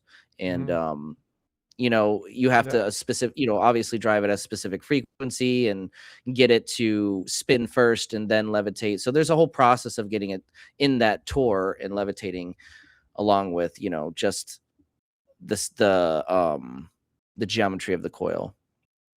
Yeah, I understand. I was gonna ask you. So One Stop Energies, is Daniel and them. So you like, well, do they explain exactly how they did this, or they just show it and they don't explain anything? If I don't understand. If there was any explanation, it is gone and scrubbed off the internet now. And I went to the Wayback Machine and I went on all of Daniel Nunez's partnering channels or people who have commented on his, some of his videos. just to try to see if anybody captured anything or I could recover anything, but I couldn't find anything to indicate that he explained it. If he did, it's gone. And I did get in contact with him, but frustratingly, he responded to my Instagram message, my direct message, but then I asked him for details on that, specifically magnetic synchronicity, and well, not levitation, the next video that you were going to show, magnetic synchronicity, and he just didn't respond. So Well, even yeah, even I'm not recently, really sure. Even recently when you talked to him, did you talk to him on the phone or what did you This talk? was about this is about a month or two ago. But how did on you? Instagram? Oh, Instagram. Okay, so it might be just one of his. Yeah. Are you sure it's him, So- or somebody just typed? I mean, Yeah. I'm assuming it's him because it's using the one stop energies, and it, to be honest, he did speak like it in it made me believe that it was him. Just he seemed cagey, like maybe there are certain things he can't talk about publicly, which Yeah. I completely understand if you're under an NDA.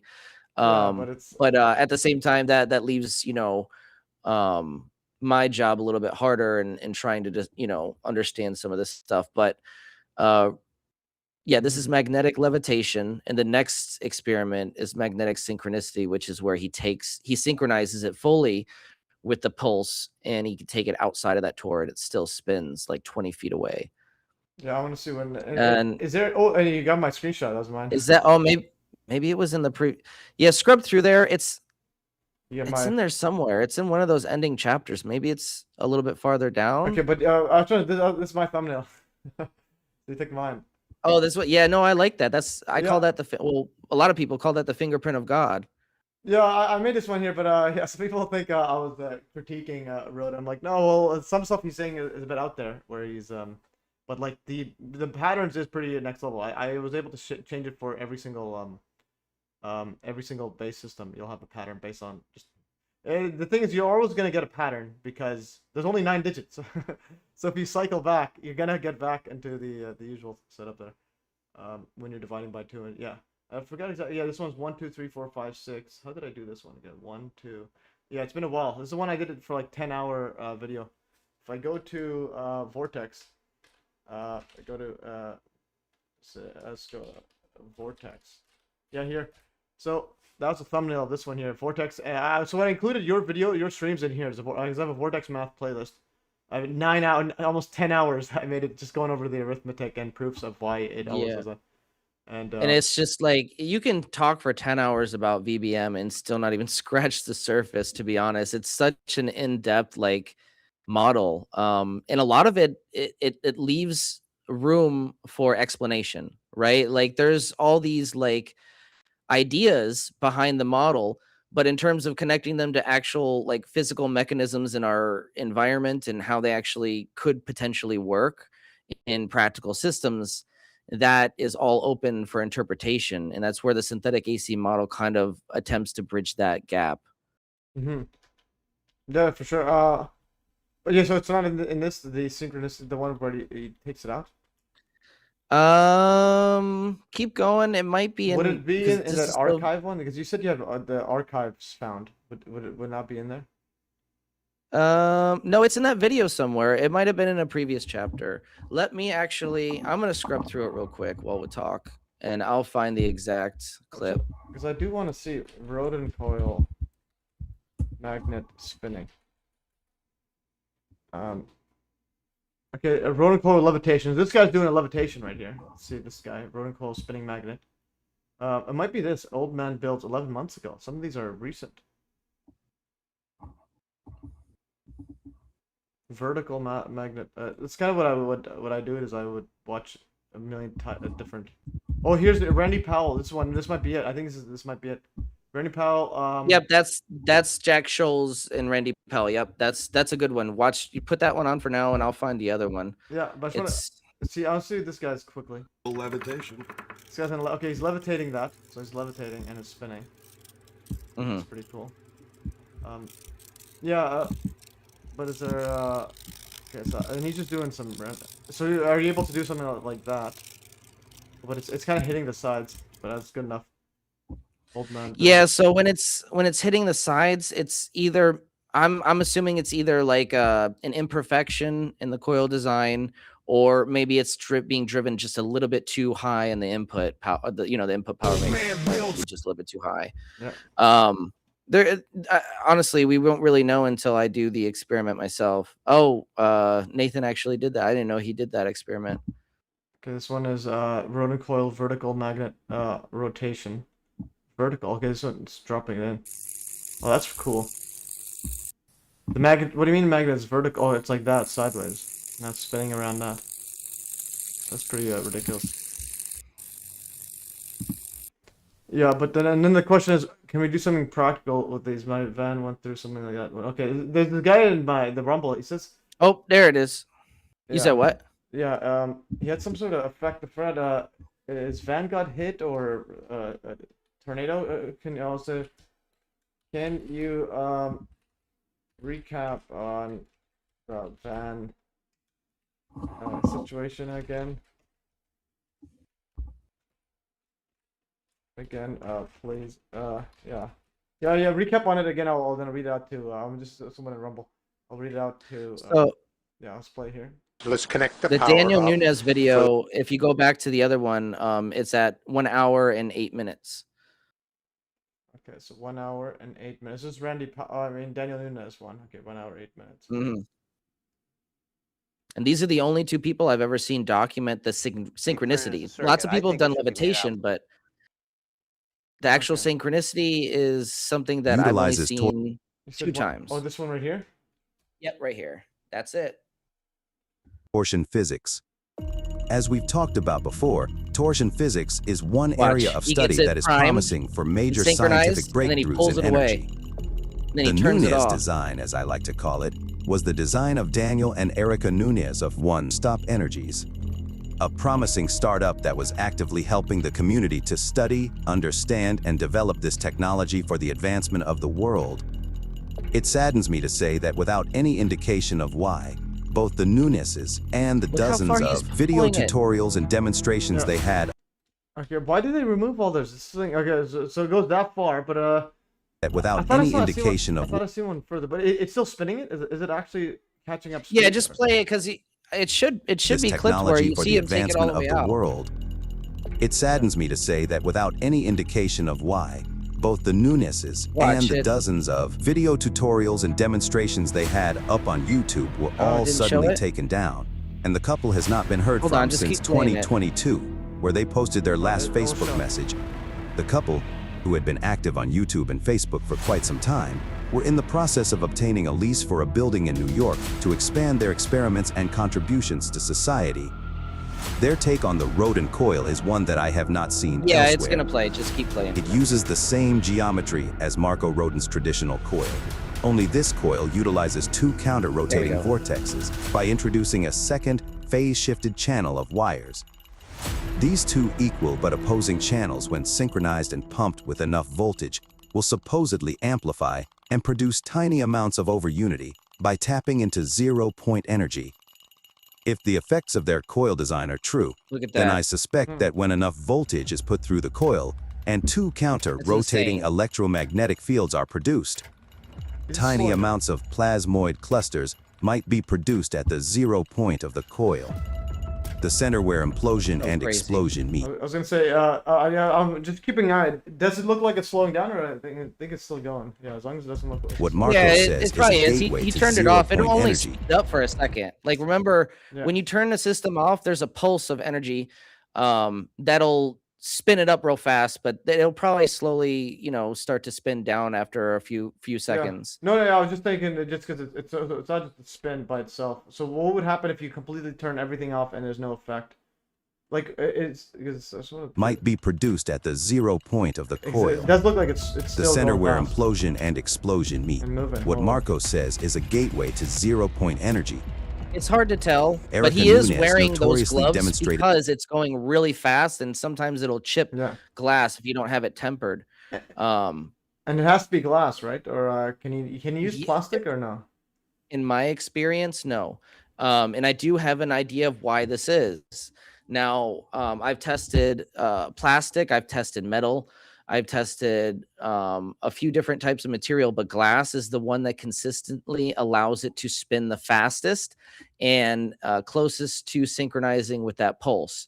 And I have a theory, and it's based off of others before me, ideas of glass interacting with the aether or amplifying etheric energy in some way. So something to do with the material, the glass material, it is able to amplify that effect or contain it in some way that plastic just won't. Or maybe it's the surface tension of the material of the plastic is just not slippery enough. I don't know, but my experiments have always utilized more positive results with the glass. I've not been able to get anywhere near as fast of a spin with anything else. Okay, yeah, and then Drew Truscott in the chat says glass resonates, plastic is amorphous in structure. Isn't the Yeah, that's true too. That's absolutely true too. It has a crystalline structure. Okay, let's see how this looks right here. Design by hooking a simple amplifier up to the coil. The amplifier fed the coil with less than 1 watt of energy, yet the coil was able to power a full 192 LED panel. Yeah, conventional look at this. science says this should be impossible. Could their unconventional But then when you and hook it up to a ingenious way meter, of and he had an introducing engineer torsion analyze this exact system, and the engineer's like, oh, you're not getting any extra power. It's registering at, I don't remember what the efficiency was, but he was telling Daniel, like, you're getting a loss here. It's not over unity. And Daniel looked kind of like disappointed. And I'm sitting here thinking now, like, holy shit, they were measuring this energy wrong. We can't use RMS or regular methods of measuring this energy. It's just not going to work. Like, we need a joule scope, and to use instantaneous power integration. And then we also, since we're partitioning this energy, we have to measure the forward pulse and the recovery pulse as 2 separate thermodynamic events and add them together. Because if we're just lumping them together in one average, we're not going to see the full picture. Yeah, but another thing is, like, this is 192. Like, why don't they just get more and more and more? Like, at what point does it become obviously impossible? Like, instead of well, I mean, the reason is because and this looks like a stereo amp setup in this one, which means you can change the frequency. But in a lot of different pulse systems that we use with the coil, especially the Joule Thief, there is a sweet spot for your load. What I mean by this is, since the whole system is in resonance, the load has to be selected as carefully as the capacitors or the diodes.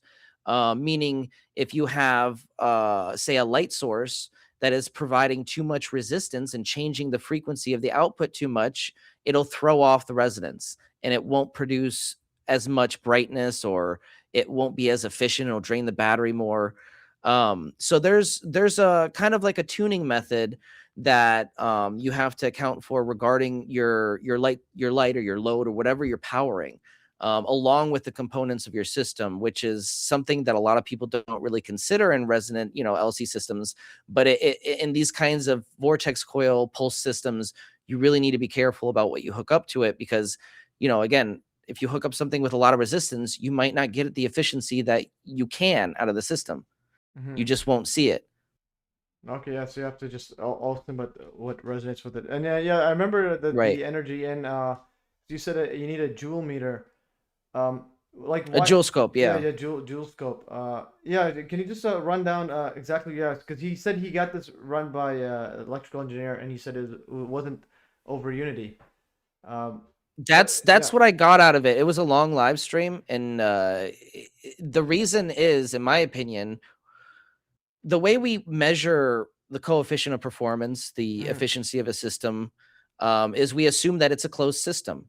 And by that, I mean, we employ something called root mean square, which it assumes a continuous flow of energy is happening, and that's how you calculate the efficiency, right? You're averaging out all of these pulses into one continuous wave that you can analyze. But while you're doing so in a pulse system that uses high frequency impulses, those high frequency impulses that are returning massive amounts of voltage through that recovery pulse, they're simply being averaged out. And the peaks of them are being cut off, literally being cut off and smoothed out into this artificial blending of numbers. And you're not seeing the full picture. So when you have a pulse, like, it's a good way of measuring continuous energy, like something that's not pulsed, like true AC from like an AC generator or your wall socket. But in terms of pulsed systems that utilize high frequency impulses, it's not going to show you what you need to see. And that's why we fail time and time again to capture the true efficiency of these systems, even though they're outperforming every other comparable system off the shelf. We can't see it on our scopes, and this might be why.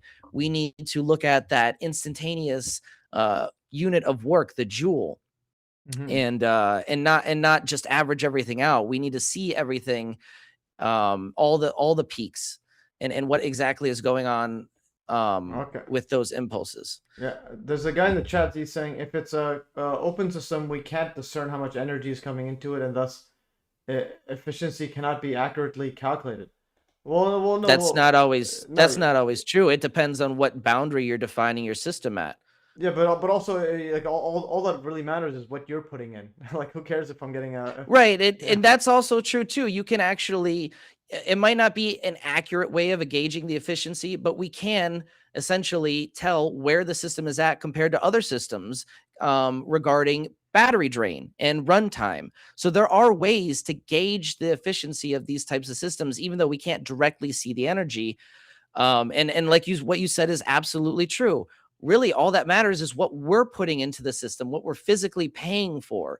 If the system has an additional input that's creating a longer runtime, yes, that boundary needs to be shifted so that input is accounted for. But at the end of the day, it's still there. It's not like it disappeared because we're not accounting for it.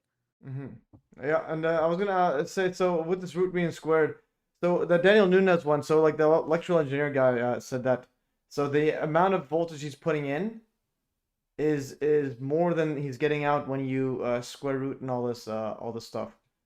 But can you elaborate exactly what they were doing, or do you know exactly what they were doing?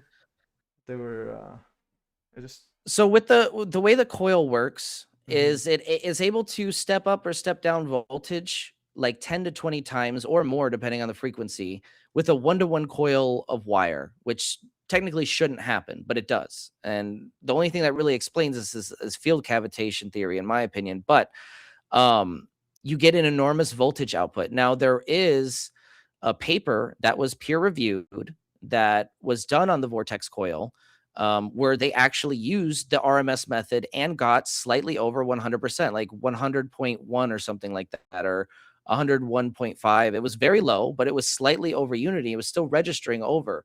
Now, if they could get that with standard RMS, I'm wondering how high it would register with a joule scope and using, that method. If they're using pulse systems, that's assuming they're not using something like true AC or AC from a stereo amp setup. So if they're using a pulse system in that paper, then they literally still got technically a slight over unity with the traditional mathematical method. So it's not like a one size fits all. It's more of like, okay, so if we're seeing extra energy gains and runtime in our system that is behaving differently than a traditional system, but we can't actually see the energy, it's registering at a loss, but we know it's running longer than the numbers say it should at theoretical 100%, then we have to back up our boundary and reaccount for that extra energy in some way.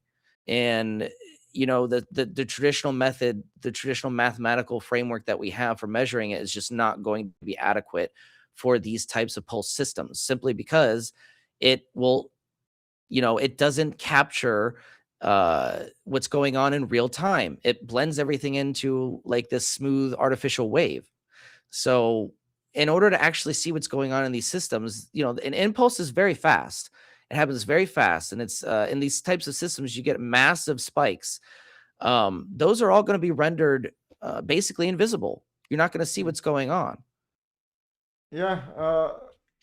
No, I understand that part. I just want to wrap my head around, because like the energy output is also being measured in like root mean squared. Or like, how are you measuring the output energy at the same time? So the output energy and the input energy is measured relatively the same in both methods. So the RMS method is employed for both the input and output for traditional systems CLP calculations. But for instantaneous power integration, we use the joule as the unit of work, and we calculate the instantaneous power at the input, and then we calculate the instantaneous power at the output. But we have to calculate two different outputs because the energy is partitioned. They're not. We can't lump them into the same type of equation, right? So we have to have a separate equation to calculate the forward pulse on the output and the backward pulse on the output. So the energy we're putting in versus the energy that we're recovering from the coil, they both have to be calculated separately since they're being utilized separately. You know, they have literally different pathways in the system. And we can see that this is absolutely playing out as partitioned energy that is successfully synergized, but partitioned and being sent in different pathways. We see this play out as monitoring the output rail with a grounded probe, and we see negative 168 volts and simultaneously only 10 positive volts, which explains, you know, that the level of brightness we're getting on the panel and the runtime, because we're getting energy going back into the battery. That backward recovery pulse is going back into the battery. Now, how accurate that or how useful or efficient that battery is at absorbing that spike of energy is up to, in my opinion, what kind of battery you have. I believe that if we fully condition that battery with negative electricity, it will yield more positive efficiency in these types of systems, simply because it should theoretically be able to absorb that recovery energy more efficiently than a standard battery. It's just been conditioned to accept negative electricity.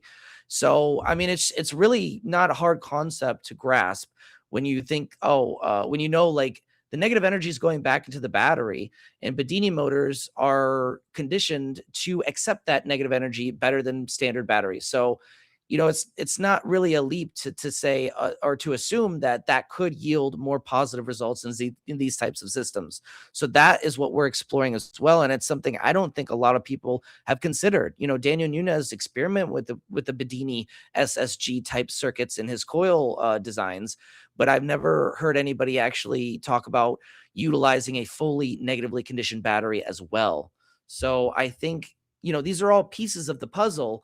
And the battery is just as important to optimize as the rest of the system if they're going to be a singularity, right? If they're all going to operate as one in resonance with one another, you want to have all these components fall in line and shake hands with each other instead of fight one another, if that makes any sense. Yeah, and I think I have this, the paper that you were mentioning.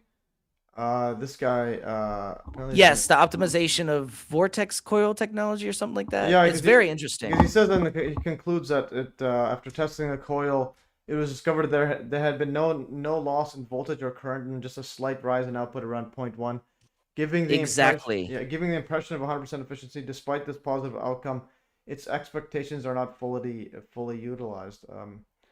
So what I don't understand, though, is the method that they use to excite the coil.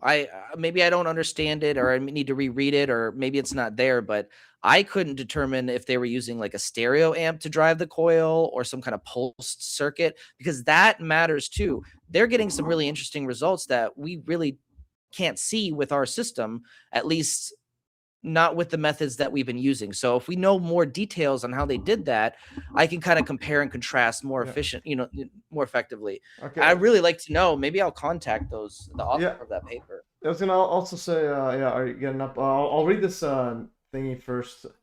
Let me know when you're back in. No, I'm here. I'm just off camera real quick. Okay, yeah. I was just gonna say so that paper links to another one. It says here, Introduction to Rodin Coil Design by Marco Rodin and Thomas Bearden. Is that true? I never knew that. Did Rodin like work with Thomas Bearden in any way? I have no idea. Yeah. If that is true, that's the first I'm hearing of it. Yeah, because I have some stuff. Maybe it's based. Yeah. Maybe the paper's research is based off of both of their research independently of one another. That could be. Well, it says copyright by Marco Rodin and Thomas Bearden. I don't know what this means. Yeah. So this is the part. Copyright. Yeah. So maybe he co-authored this paper with Mark. I don't know. Yeah, I've never seen this before. Or one suspicion I have, or maybe Marco Rodin said he. This is a different paper. This is a different paper, right? No, this is the same one. The reference to Rex Research, because it says. Oh, this is on that. the Vortex optimization paper. Yeah, it says 2010. I didn't see It that. says Rodin beer. Yeah, but the thing is, Huh. I think my Okay, it's my one of the initial hunch references. is I think just Rodin just says put Thomas Bearden's name in there. You know what? That could be true. Because You never know with Rodin. well, because because I'm pretty sure he makes up a lot of stuff. Like in terms of like his setup. Okay, this guy says you can't get 100% efficiency of the water supply, thus heat loss efficiency. I don't know. Yeah, we understand that like basic part, but the question is there a way to do resonate, get some free energy and so on? Just to illustrate, this guy here seems to be a bit of a skeptic, but yeah, so we have several questions. I'm gonna read the Sachs guy. He had a pretty epic stuff he had with him. Use better wires. Okay. One thing I want to show everybody, it's like when I think I have like the simplest free energy proof experiments. Oh, where's it? I'd like to, after this next segment or whatever that you're going to go over, I'd like to go over thermodynamics real quick to like kind of espouse any myths, because as we discussed before the live stream, there's a blanket statement that just gets thrown around without people actually understanding the basics behind thermodynamics. So yeah, I think it's important to talk about that. This is the part where I show people. Nobody quite. I even showed Dr. Judy Wood this. I'm like, she's like, okay. Yeah, she's also a bit baffled, like what's going on here. So like a lot of people talk about 100% efficiency and so on. Well, a gyroscope has inertial forces with zero loss of spin speed. Like all the force you experience from it doesn't change anything. I filled up 10-gallon bucket with gasoline from another 10-gallon bucket, 100% efficient. No, that's how it works. If you didn't do that, if you filled up, with 10 gallons, and now you have 100 gallons, 1,000 gallons. Who cares where the 10 came from? 910 came from. This guy, I don't know if he's trolling or not. It's like basically, if it's you're getting energy from the ether somehow, we don't really care. Okay. Oh, whoops. That's too much nines. There's another. That's 10,000. Okay. Anyways, we have Chris Shack's asking, what does BeneficenceTV thinks about 9/11? Well, yeah, I think pretty much. I think if you post a video about that, he'll join the live stream with the Dr. Judy Wood one. So you have to be on your best behavior, everybody, because when the doctor's in town, I don't know. Yeah, I'll think everyone on the best behavior they get kicked out. I'm gonna go to. I think he posted a Judy Wood one here. Nope. 9/11. Yeah. It's like you put a solar cell in line with the battery, and yes, that is good too. But power is low there. So Daniel Nunez actually did that setup, and he got outdoor lighting for his house, basically free of charge. He charged his battery once, and then he hooked it up to a solar panel with the coil, and the solar panel charged it up during the day, and it lit during the night, and he never needed to charge it again. Yeah. Someone's asking. Yeah. So Chris Shack's asking. What does Beneficence think of 9/11? Okay. So what's your thoughts about 9/11? Ooh, that's a deep topic. But basically, to summarize, I fall in line with Dr. Judy Wood's theories. Well, it's not a theory. It's not a theory. It's the thing. If you mention that to her in the live stream, you may get kicked out. Well, maybe I misspoke. Her ideas and there's no her ideas. her research. It's just evidence. Like the towers turn to dust. Is that right? But the point is, I align with her views. So that's my point. I know, like I don't want to be pedantic and all that, but yeah, I don't want to offend her either. But at the same time, like I know, but you can't join. That's where I fall. I know, but you can't join the live stream if you're like that, please. You can't join. Well, you're gonna have to put a list together of things that I can't say. Then. Well, no, I'm just saying, like, if you mention that, you should be like, okay, that's what no. It's well, the towers turn to dust. Like, I don't know. Is there anything else you need to go? Look, I'm gonna say this right now. I am not an expert. I'm a layman, and sometimes I'm an idiot. So Yeah, but like, what I mean is, like, do you know what I mean? Like, the towers turn to dust. Is that no, that's something that I believe. You know, like I saw it happen on her presentations. I watched every presentation that she's ever given in full, in detail, doing research for what I do with these coils. You know, that's where I started. I started out in those fringe areas, watching Dr. Judy Wood, watching yeah, but John Hutchinson. yeah, no, I know, but like this, this is not, this is not a theory. Is not a this is before and after. That's ground level. I'll show you. Here's the other one here. Well, I mean, you don't have to convince me. No, I know, but I already believe. if you've seen everyone, you don't say theory. You just don't say it. For example, this right here, that's the ground. This is the sphere at the bottom, not untouched. This is a lamppost right there. Can you see the lamppost on the side there? Can you? This lamppost is over there. It's gone. It's the ground level. Yeah. So it's basically it's just there's no views, no ideas. It's like did the towers turn to dust? Yes or no? It's like this.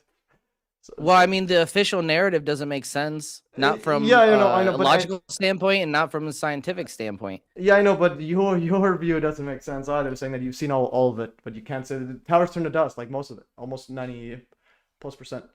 Like that's just straight up. Like I know, like I don't know what are we doing here? But anyways, yeah, so that's a pretty interesting thought. Yeah, I don't know why you're so hesitant on that, but anyways, I don't want to put you on the spot too much there. I'll just go over here. Already, is that like a toilet flush? Anyways, I'm gonna read this comment from Sax. Hold on 1 second. Okay.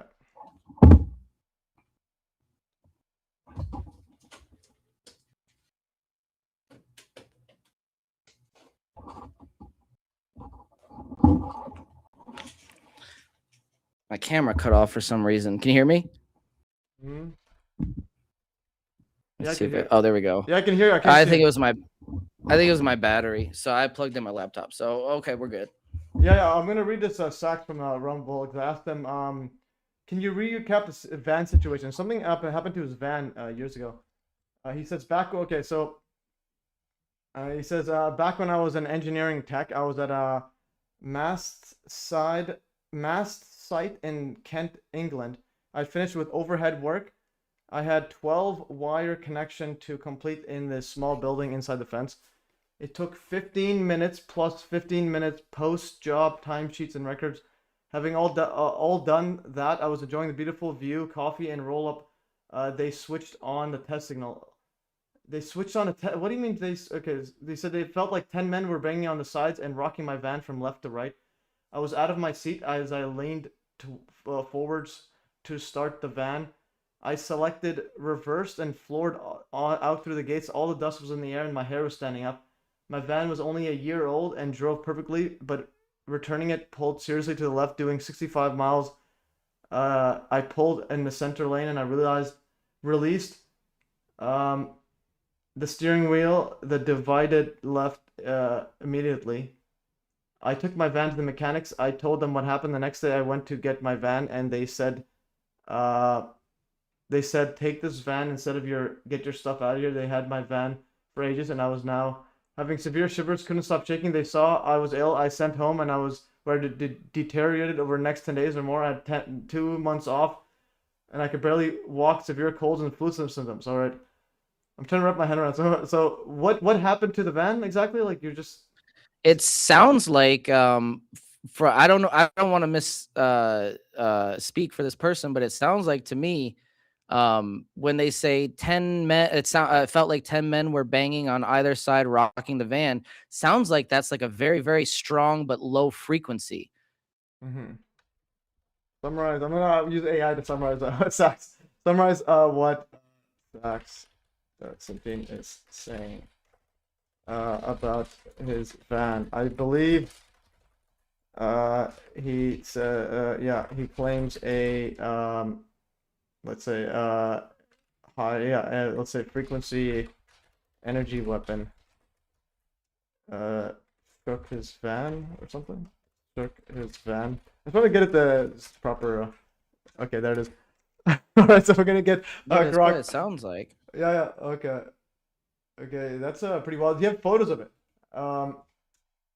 Thanks for sharing. Do you have photos of the van? Photos of the van. And he never got the they never got the van back. Is that what they said? Okay, I think. Oh wait, well, yeah, I didn't see the part there. I'm gonna read right here. So Sachs is describing an incident.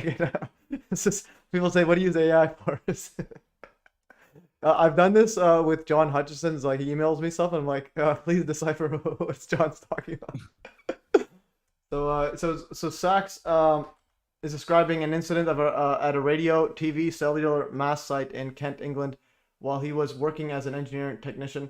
Key points from his account: he had finished overhead work and completed a 12-wire connection inside a small building on site, plus paperwork, about 30 minutes total. He was sitting in his nearly new van outside the fence, drinking coffee and smoking a roll-up when they switched on the test signal. The van suddenly shook and rocked violently as if 10 men were banging on the sides from left corner to corner. He was thrown forward out of his seat. He immediately reversed hard out through the gates. Dust was in the air and his hair was standing up. Afterwards, the van pulled strongly to the left at 65 miles. If he let go of the steering wheel, it would dive left immediately. He took it to a mechanic and explained what happened. The next day, they told him to take a different van and keep his belongings out of his own. So they took his van. They kept his original van for a long time. He then developed severe, uncontrollable shaking, shivers, felt very ill, was sent home, deteriorated over the 10 days with cold flu-like symptoms, could barely walk, and ended up off work for 2 months. Okay, again, this is somewhat similar to Tom Sky. Well, I'll ask him. I'm going to see how similar this is to him. He presents the shaking and subsequent van damage personnel as having started the moment the test signal was activated. He does not explicitly use the words frequency, weapon, energy weapon, or similar. He attributes effects to the mass test signal. Okay, so apparently there's a giant radio TV cellular mass that fried him. Holy. Yeah, and maybe that signal interfered with something they weren't aware of was in the area, and it produced some kind of field cavitation effect. No, Who knows? I'm going to put that in my notes right here.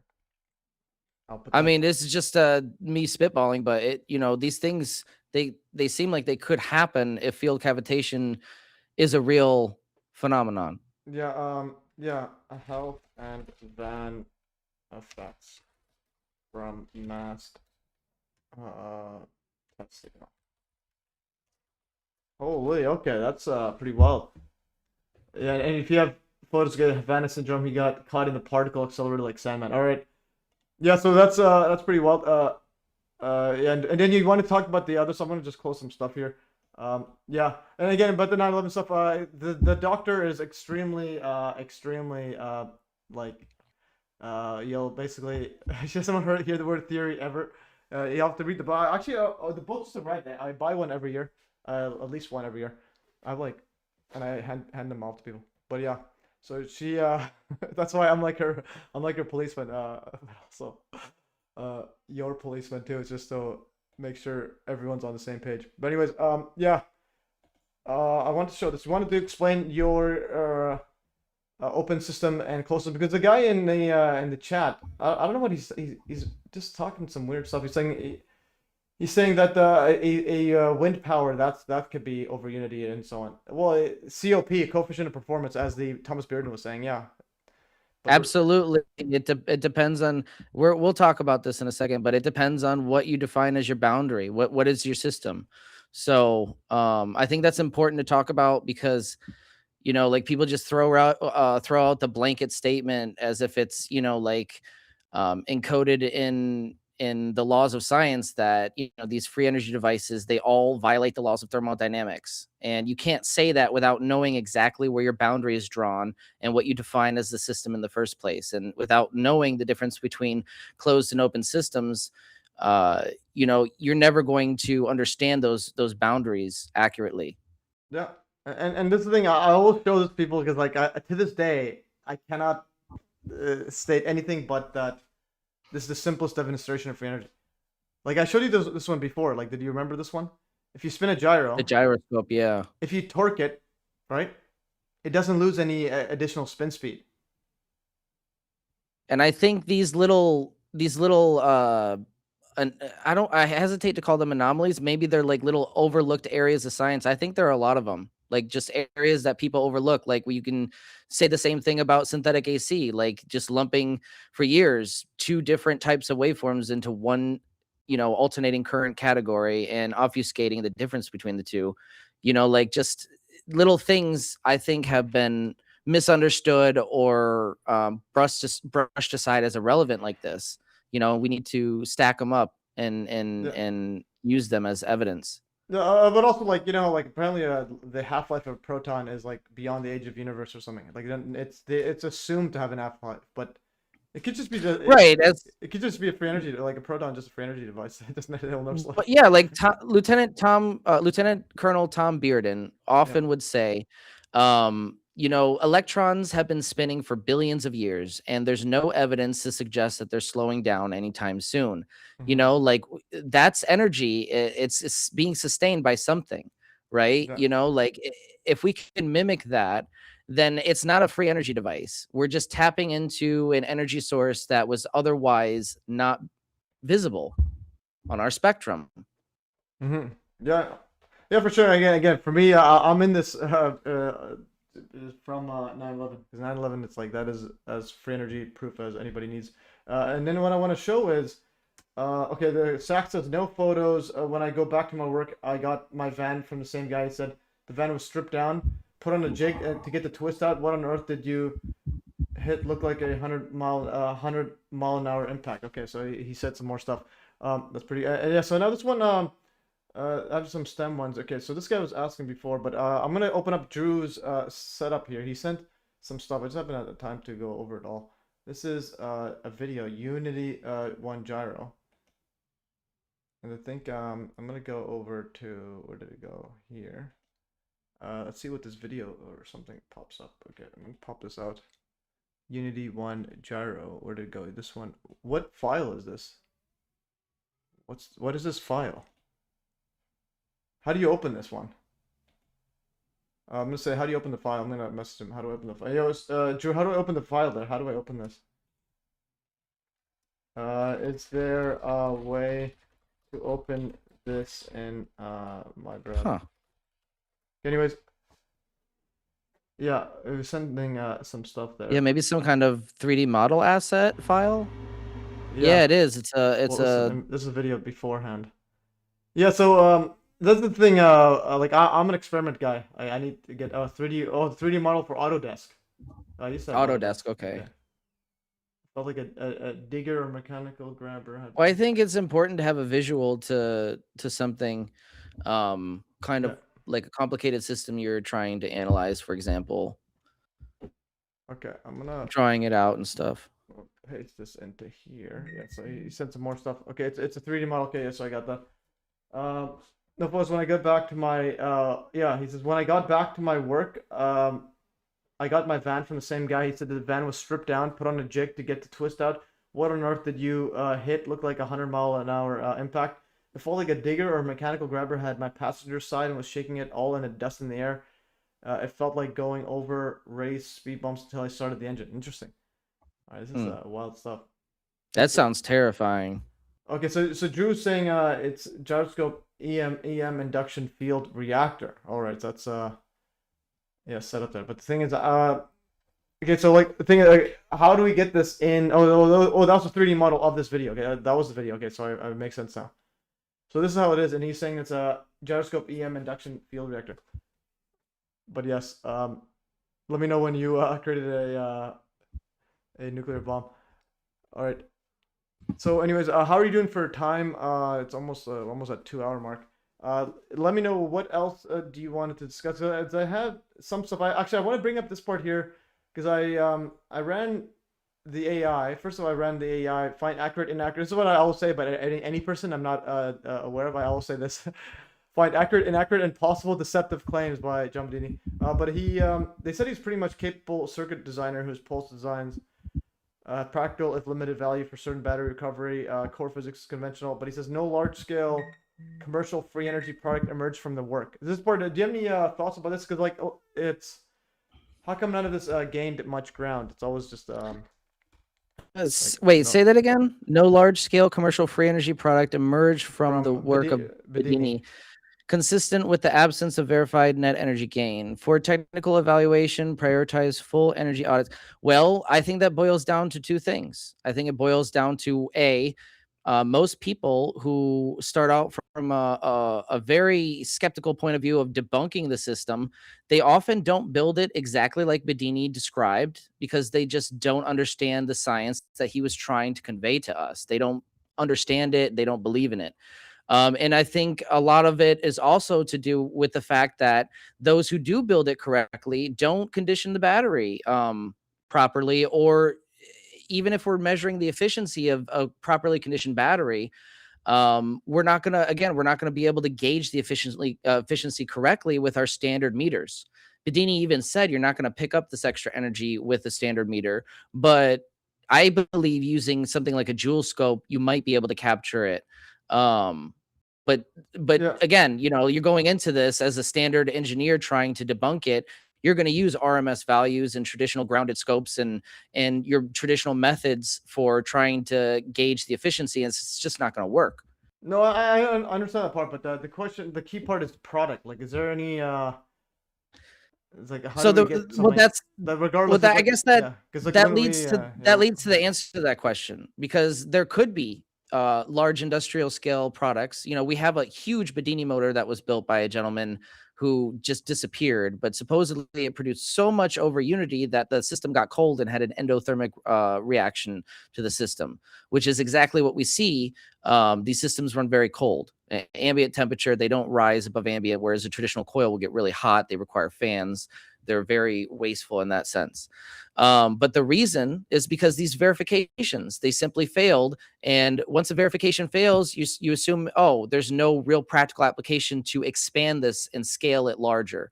So I think if people actually started from a correct, scientific position that was listening to what Bedini said and understanding the science that he was trying to convey, I think those verifications would have been more successful. There's just so much information that he throws at you, and it's not like all at once you get everything in one neat, convenient video. It's all scattered throughout like hours and hours of this vacuum from energy from the vacuum series. So, like, to begin with, it's not an easy process to piece things together when replicating his work. Nathan from Old Man Builds tried to build a Bedini motor and he couldn't get it right. It's not an easy thing to do if even when you listen to what Bedini said, just because the information's so fractured, you might be missing something important that he said that's in one video that you didn't see yet. It's unfortunate, but the process that I'm working towards is fixing that, rectifying it, so we have like a handbook on how the Bedini motor works, how to get it to work correctly, how to condition these batteries correctly, stuff like that. So I understand, but again, like, this is the part where this is the thing people don't realize. Like, this the mainstream has literally, you can buy a device, you can buy a battery, you can go plug your like cord into the wall and power. Oh yeah, no, there's nobody there's you don't need to you can check, buy a Bedini motor. Yeah, you can buy a Bedini motor right now from kenergy.store and it'll work. And I've used it many times when the grid has gone down to charge a battery and power my lights. No, we know that works. So I'm talking about like practical over unity like stuff, because right now we're all beholden to the grid.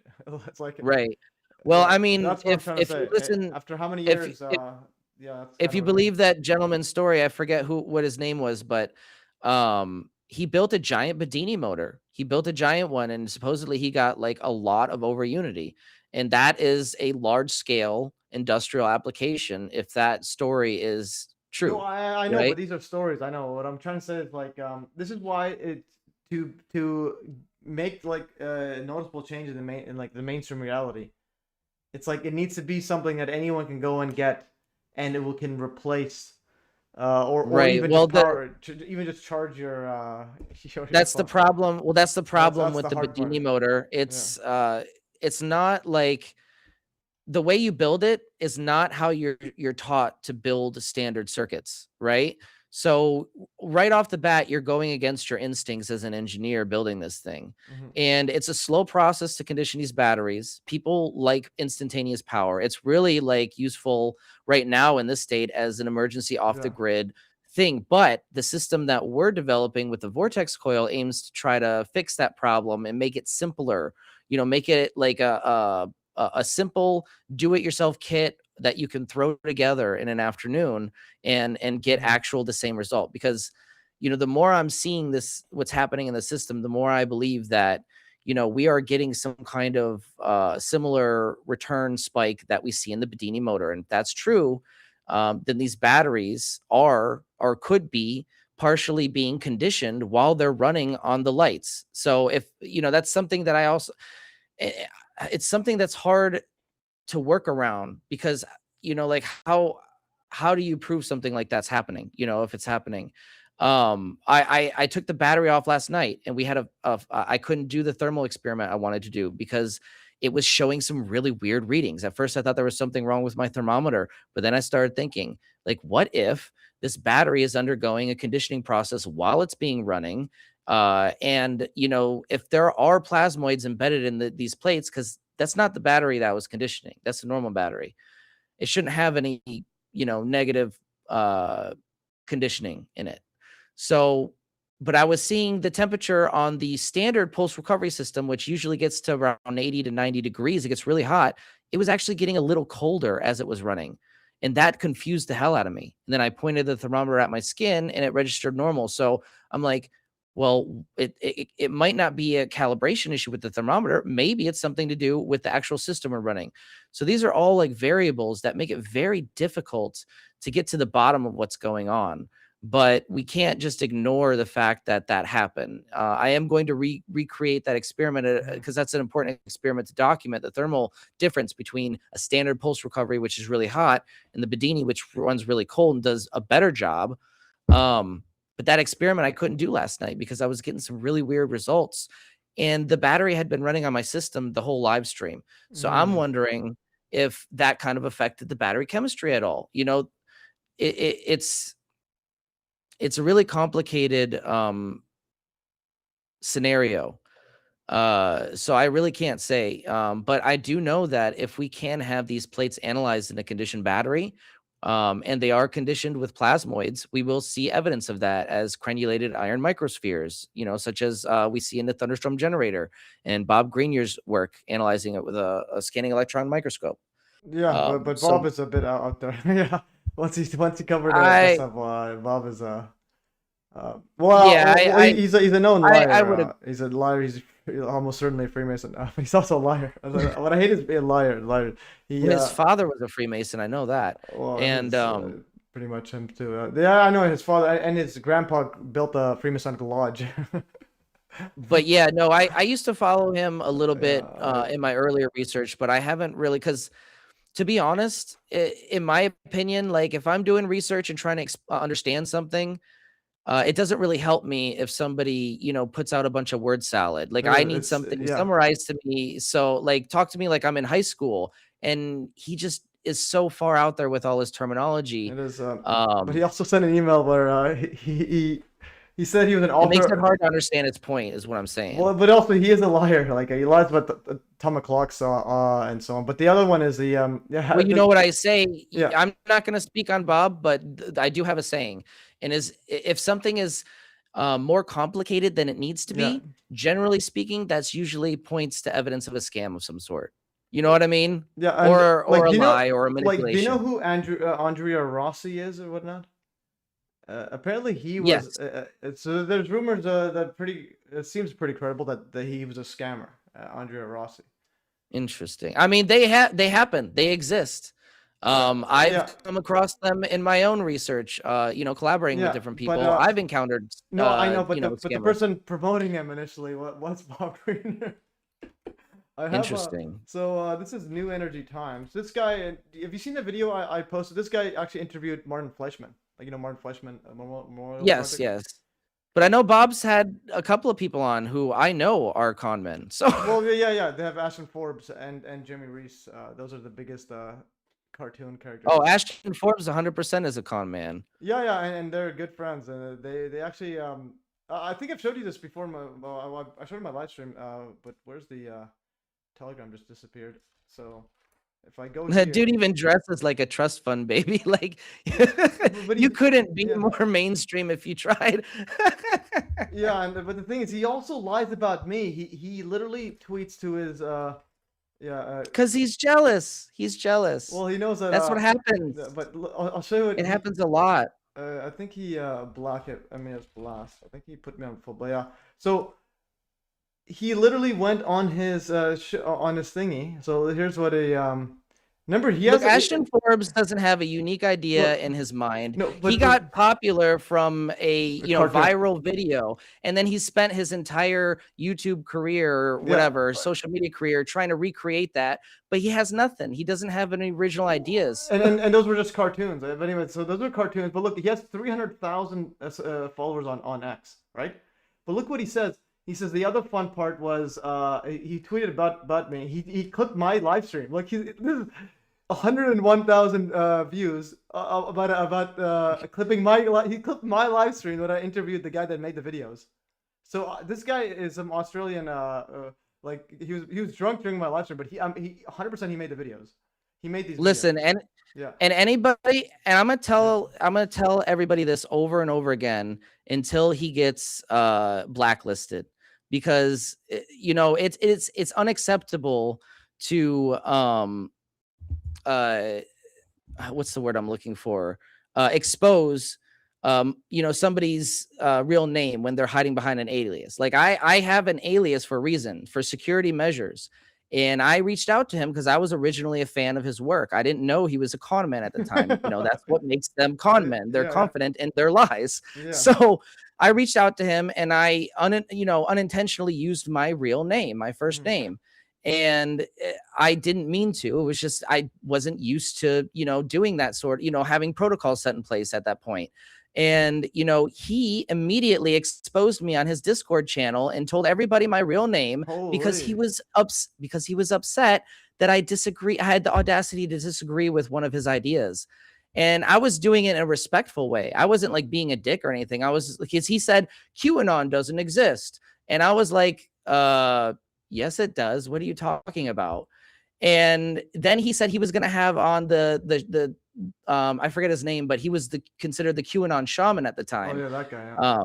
Yeah. And I hated that. I hated everything that guy stood for. Right. But he was a known QAnon participant. Like said, so you can't tell me QAnon doesn't exist. And I'm like, why are you having on this guy who participated in, terrorism against our capital?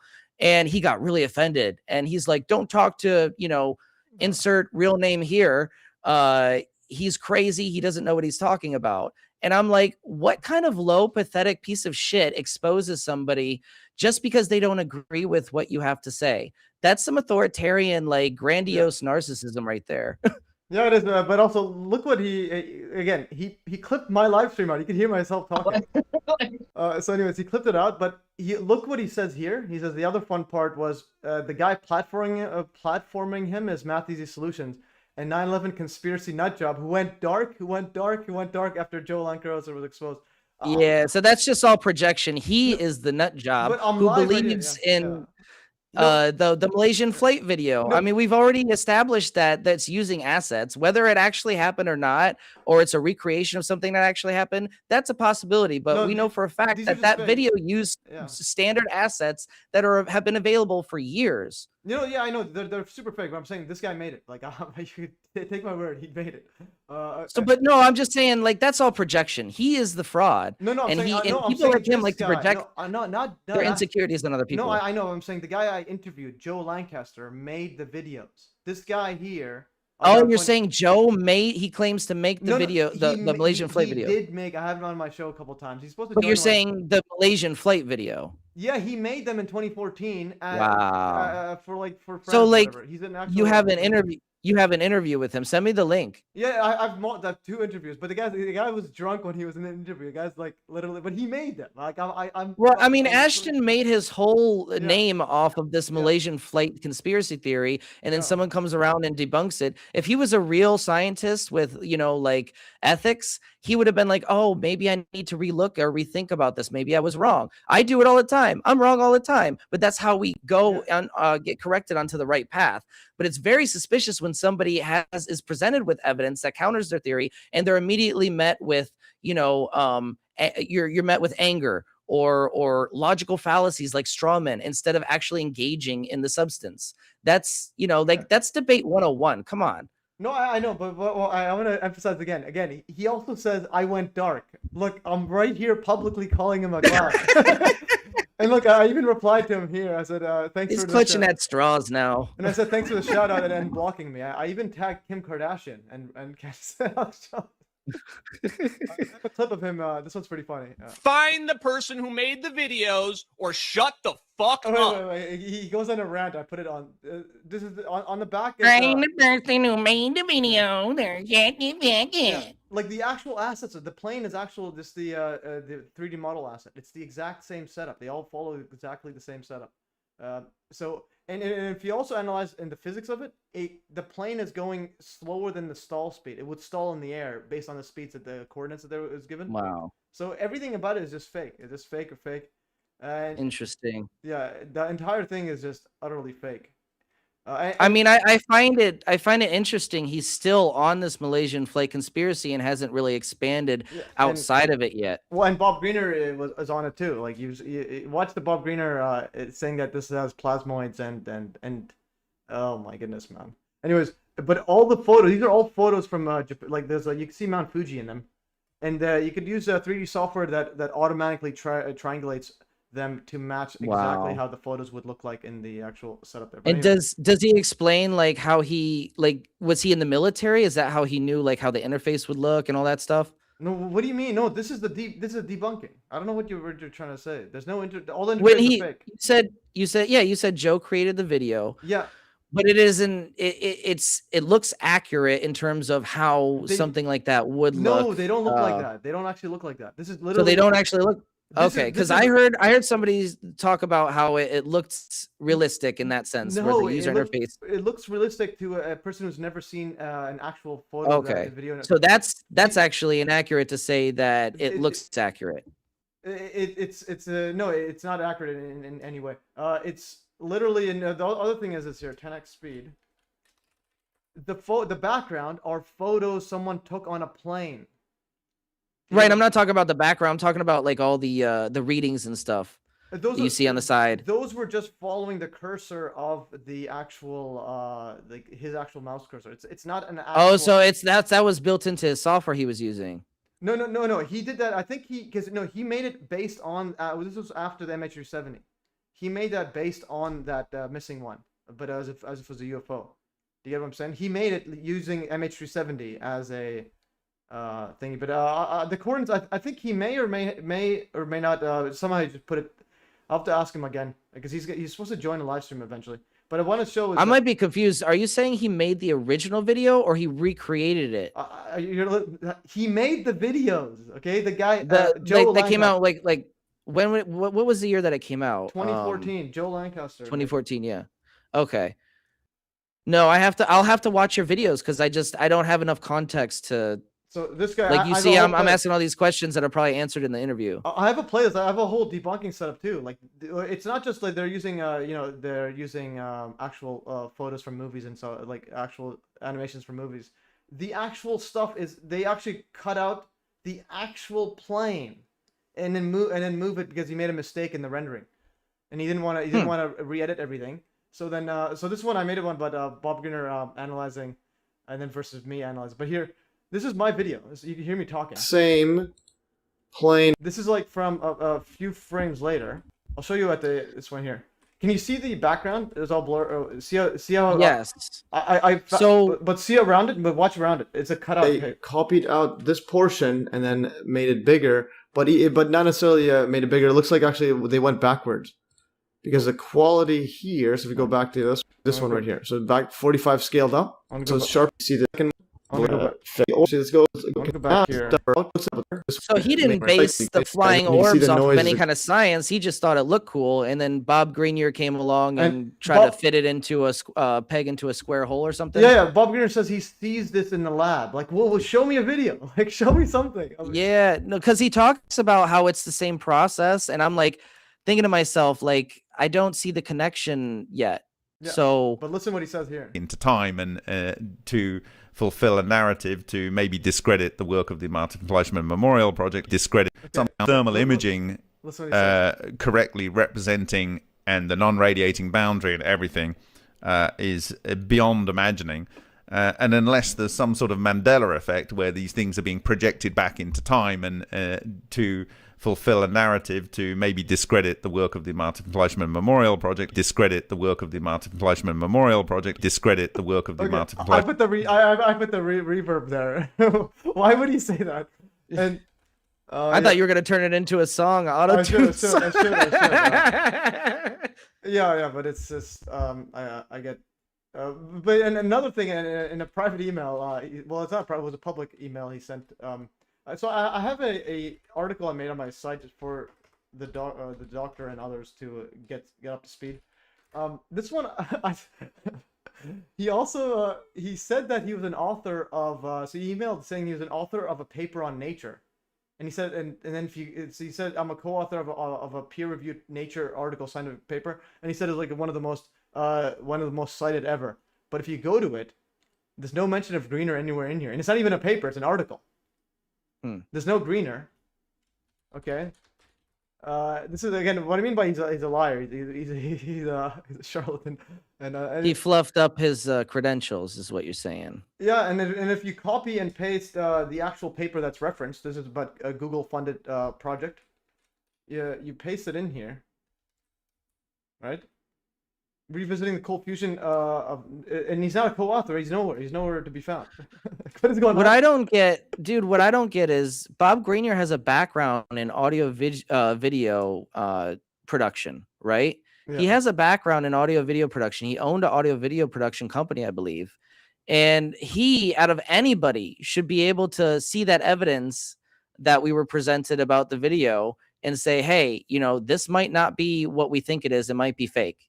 You know what I mean? Like, yeah, but he didn't. He doubled down on it. He says it doesn't matter if it's fake or not. It shows real plasmoids and other. He hasn't made, in my opinion, and I think in yours too, he hasn't made that connection clear. But it's also the other part. He's lying about atomic clocks too. Like, have you seen this video I made? You did mention that, yes, and I found that interesting. But he knows about this because I've been calling it out everywhere, and then in that email. He doubled down in an email, but I didn't want to reply because I kind of think he's like MK Ultra. I think he's like mind-controlled. You think they got to him too? Well, no, I think he was beyond before. Like his dad, right? He said that his dad. I have a whole bunch of lists here. Martin Fleischmann. His dad went to the same school as Martin Fleischmann. So his dad is a Freemason. Went to the same school, and then he said that during that whole cold fusion, he was actually observing that the whole time.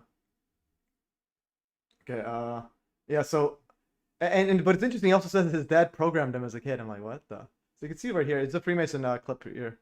Ready to go? Oh, whoops. In the future. Whoops. And I actually... Where's the, this one here? I want to get to this part. I have a bunch of stuff here. Yeah, you have this all well documented. I'm impressed. Well, because I wanted to show, one of my subscribers, he says, hey, why are you going after Bob? It's someone he says, I think you owe Mr. Greener an apology. And then if somebody's spreading misinformation, it has to be called out, right? No, but I called him out, and then he said, eventually he said, okay, he said, sorry. He says, apologies for asking you to apologize to Bob Greener. He says that right here. Where's the part right here? He says, like, I'll be the first to tell you if I'm incorrect on something, please correct me so I am correct. Like, I'm not going to double down on my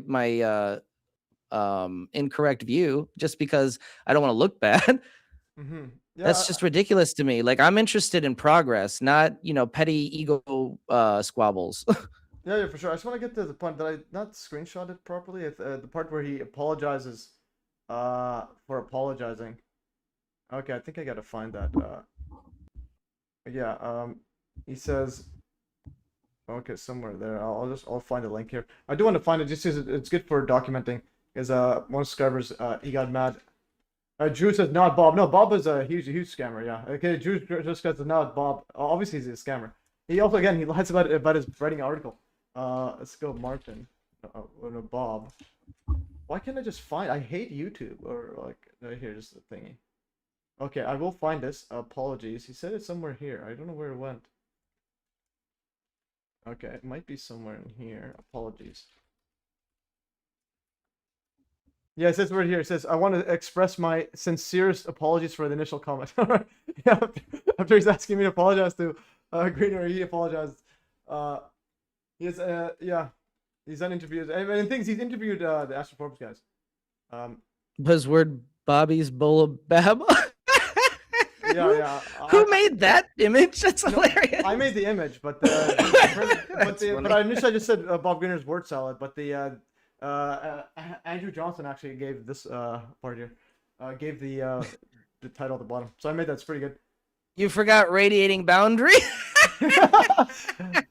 Okay. No, that's funny. I'm sorry, that's funny. No, because once you start laughing, that's why I made this. Like again, I made this because like I don't like go even it's spoofs. I don't want to waste too much time on them, but two reasons. I didn't want Norman kept promoting this guy for 9/11. Anyone that gets close to 9/11, like if you were started making videos by 9/11, and if you got stuff like a bit way too wrong, I'll be making videos about you.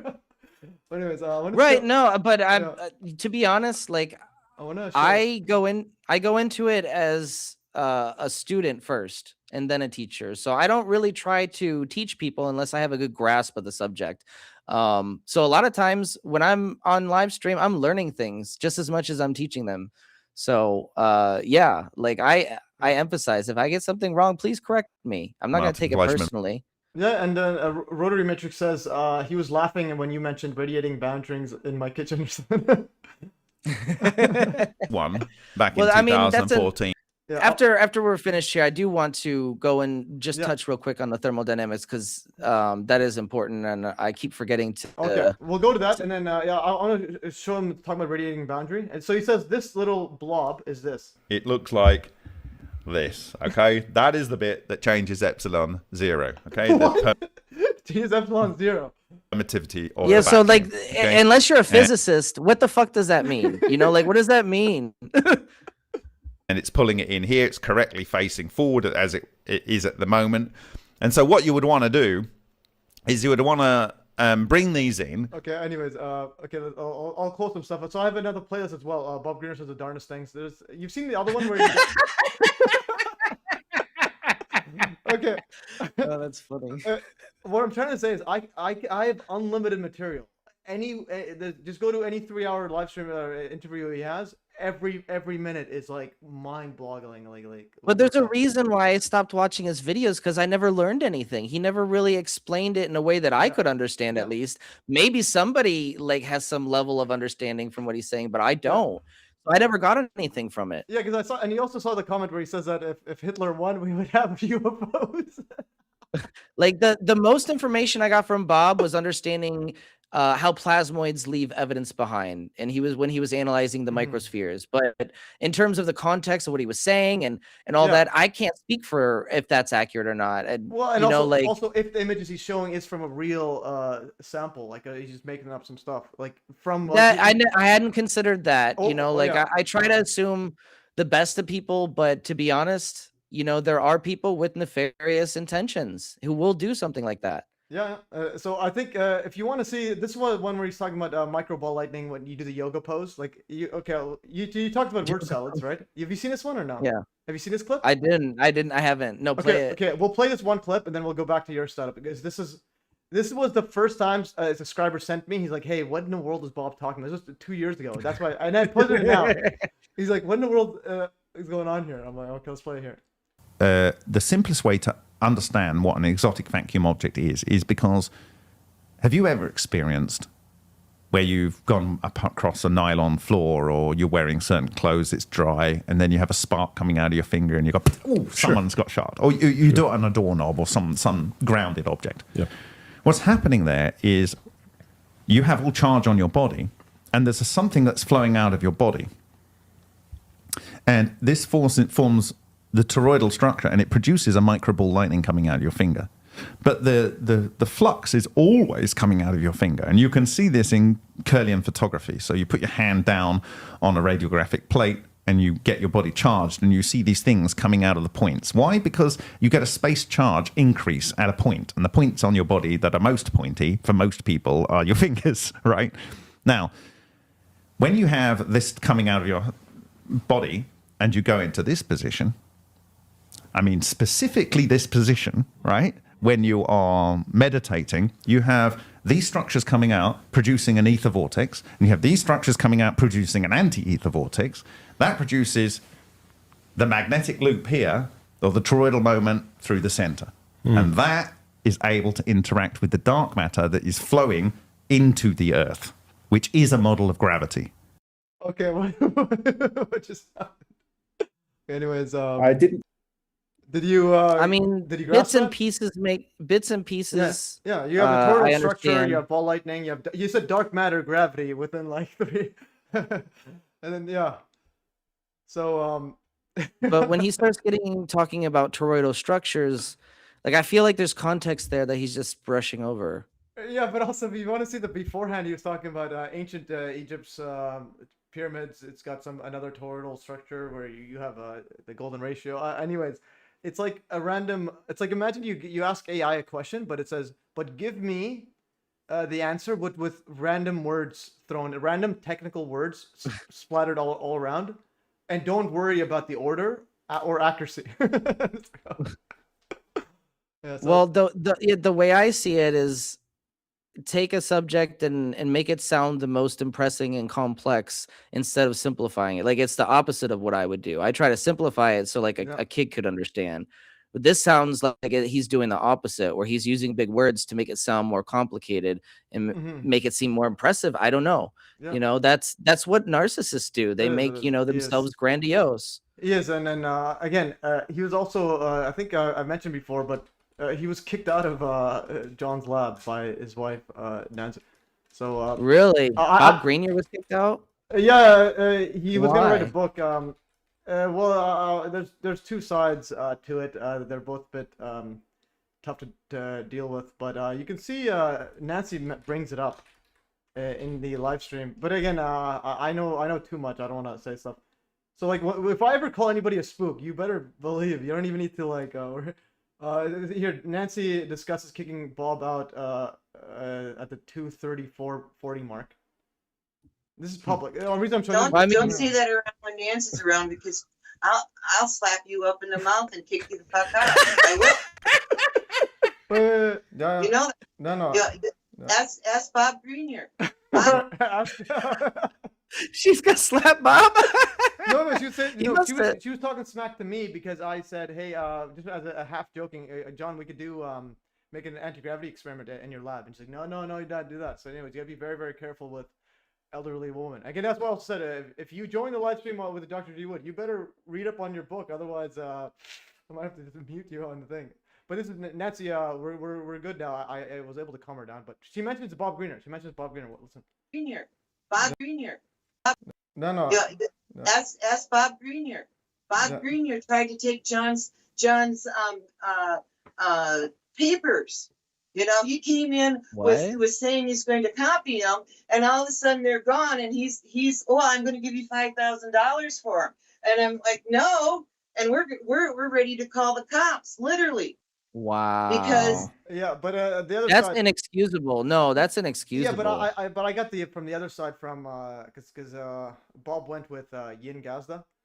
You know Yin? That was John's former partner.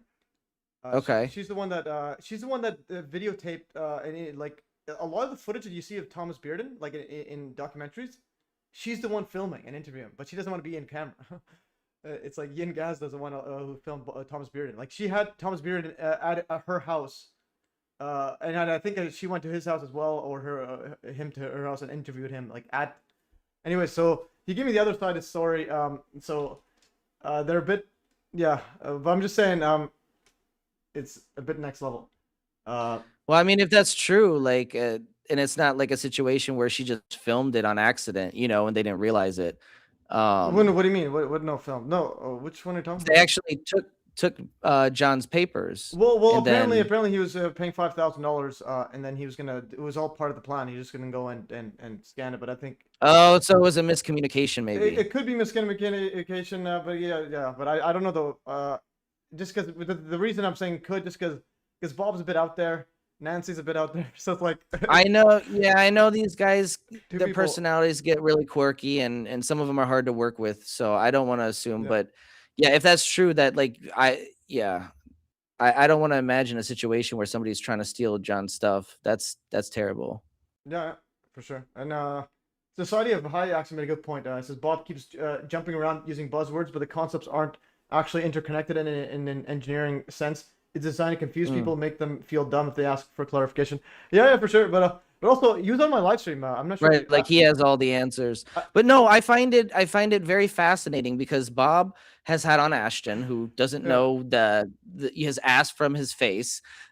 He's had on Bernie, the crypto alchemist, who hasn't shown one mathematical formula or number to arrive at his conclusions. He has no evidence to support his ideas. He just shows a bunch of water that's miscolored and oxidized in different states of oxidation. But I send him my highly well thought out synthetic AC model with all the evidence and all the math and all the proof, and he doesn't respond. So I just find it really fascinating. Yeah, and it's not just like they talk on live stream. They're actually meeting up and going Cosmic Summit. That's Ashton. Like how tall he is. Right, and Bernie is heading up Tesla Tech, and I think that's ridiculous. I saw his presentation. It's a bunch of word salad. It doesn't make any sense. Yeah, and yes, okay. So I'll get to the Bernie guy in a bit. So this is Jeremy Reese. He's alleged wife beater and girlfriend like chaser with a machete. He looks like a piece of shit, to be honest. Like that look. He actually is, and that's the one that who showed Bob the cartoons before Ashton. That's apparently, and then look. And Ashton looks like the kind of person who would beat up a homeless man. Yeah, it is. Yeah, he probably has. And then now I think Bernie, where's that Bernie guy? Okay, where's the Alchemist Crypto? And then Jeremy. I think Jeremy Reese. Okay, so it's Crypto Alchemist Bernie. Is this the guy? Or is it that's the same guy. Yep, that's him. Yeah. So now he had a live stream calling out Jeremy Reese. He's saying the fake fraud named Jeremy Reese gatekeeper and woman abuser and woman abuser. Let's go. Yeah, he's always got some kind of drama he's trying to start with somebody. Yeah, but this is all accurate about Jeremy Reese. Like making a live stream calling someone a woman abuser, that you can get sued if you're not. Well, I mean, whether it's true or not, I'm just trying to say he's always looking for a reaction. So this guy's a scammer too.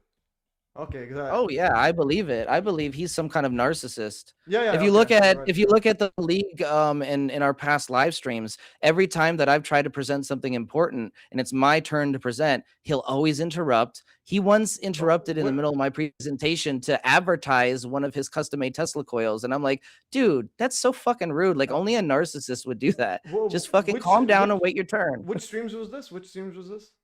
Oh, he's been on the League of Extraordinary Inventors many times. Oh, those ones. Okay, yeah.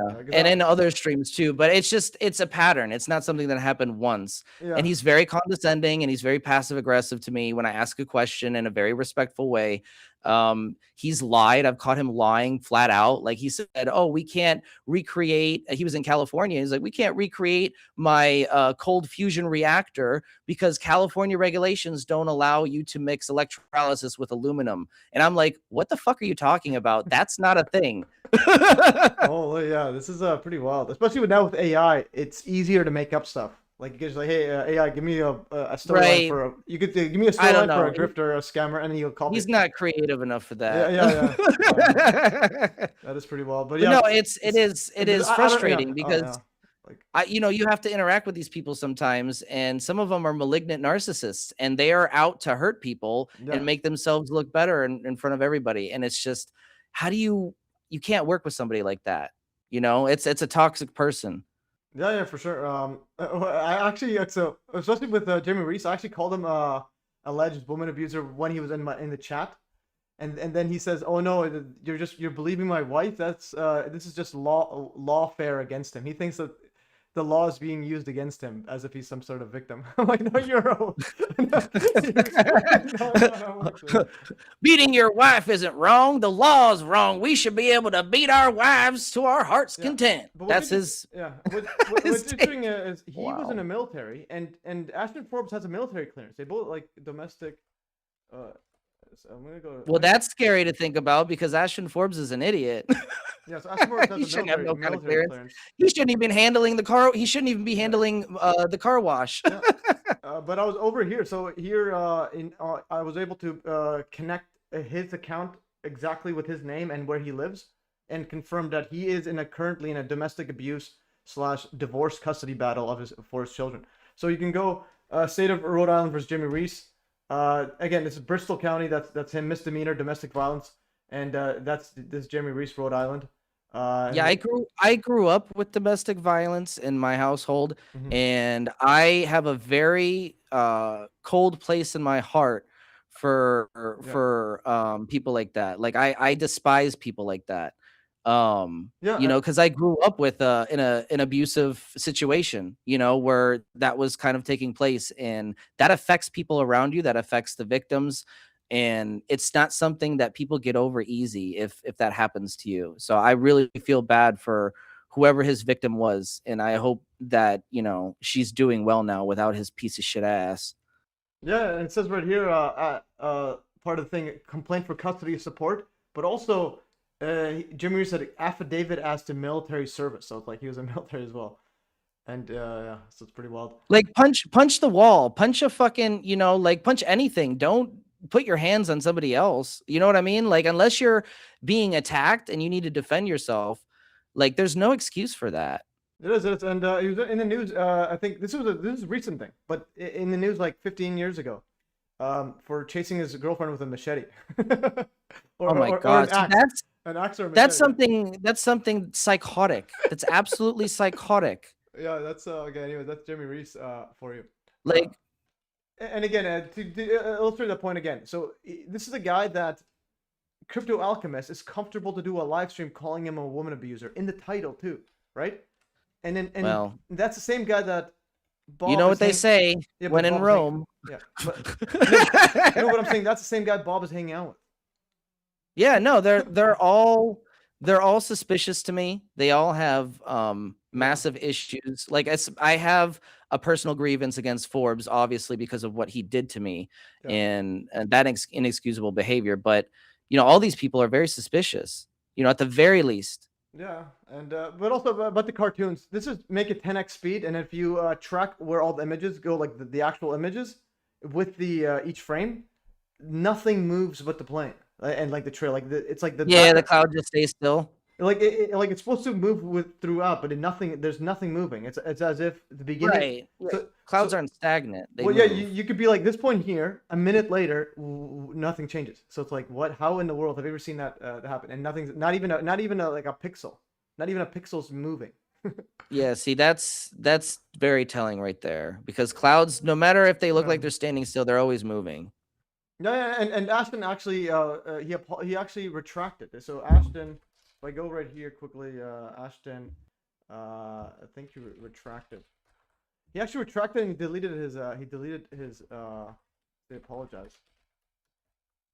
And then, yeah, so he actually deleted it, and then he removed. Actually, no, he had another one. He said he had a free energy device, but it was actually like a video he stole from someone 14 years ago.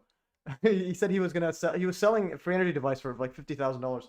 See, that's what started to make me believe that he was straight up like conning people. He was a scam artist, not just lying. You've seen this one about his over Unity device? I haven't seen this specific video, but I've heard him describe the device and try to sell access to the device. And inside, you have to sign an NDA. I'm like, what the fuck is he doing? It is, yeah, sign an NDA. But the person is actually the person was a YouTuber that made it like years ago, and then he put in the description he has no affiliation with Ashton Forbes in any way. Like first of all, if you have a true free energy device that is very useful already, and you're keeping the secret to it and not open sourcing it, you're putting yourself at risk. And good luck with that. Yeah, it says here over Unity announcement asking for 40% deposit down. Good luck getting a refund. Yeah, but I wanted to say he actually deleted. So he actually retracted saying that the videos are fake, but then I think he deleted it after. Yeah, so here. He said the videos are fake. Oh yeah, okay. So So this he, one. so he didn't actually have a device. He just had the videos of it. Oh no! I'm talking about not that. I'm talking about the actual MH370 videos. Oh, the okay, I gotcha. So this one here. So he actually said that I can no longer claim. Because remember I showed you that these clouds, they all match up. So and then the guy who took photos of them came out as well. He says I can no longer claim the videos are authentic due to this evidence and so on.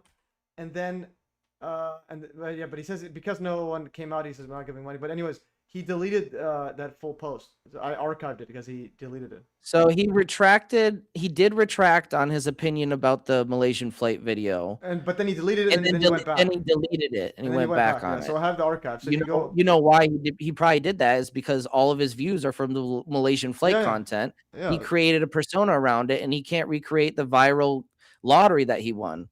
That's the problem with not being original and winning the viral lottery. You spend your entire career trying to recreate something that happened with literal magic, like something that's out of your control. It is, but this guy was also quite an interesting guy. He was also before this. He was part of the COVID. He was suing the state or something for their mask mandates. So that was all right. Yeah, get off the mask. But then it's like you have to have. He's the anti-vaxxer mixed with MH370. So it's kind of like you kind of mix in all the conspiracies you lump them up. That's the thing that the control oppositions do. Yeah, you can't blend your conspiracies together nonchalantly like that. You got to be organized with them and make connections intentionally. yeah, but that's what I mean. It's like they want to make him. So anytime when someone says, "Hey, what about conspiracies?" they'll point at Ashton, like, "Hey, are you like Ashton Forbes or Alex Jones?"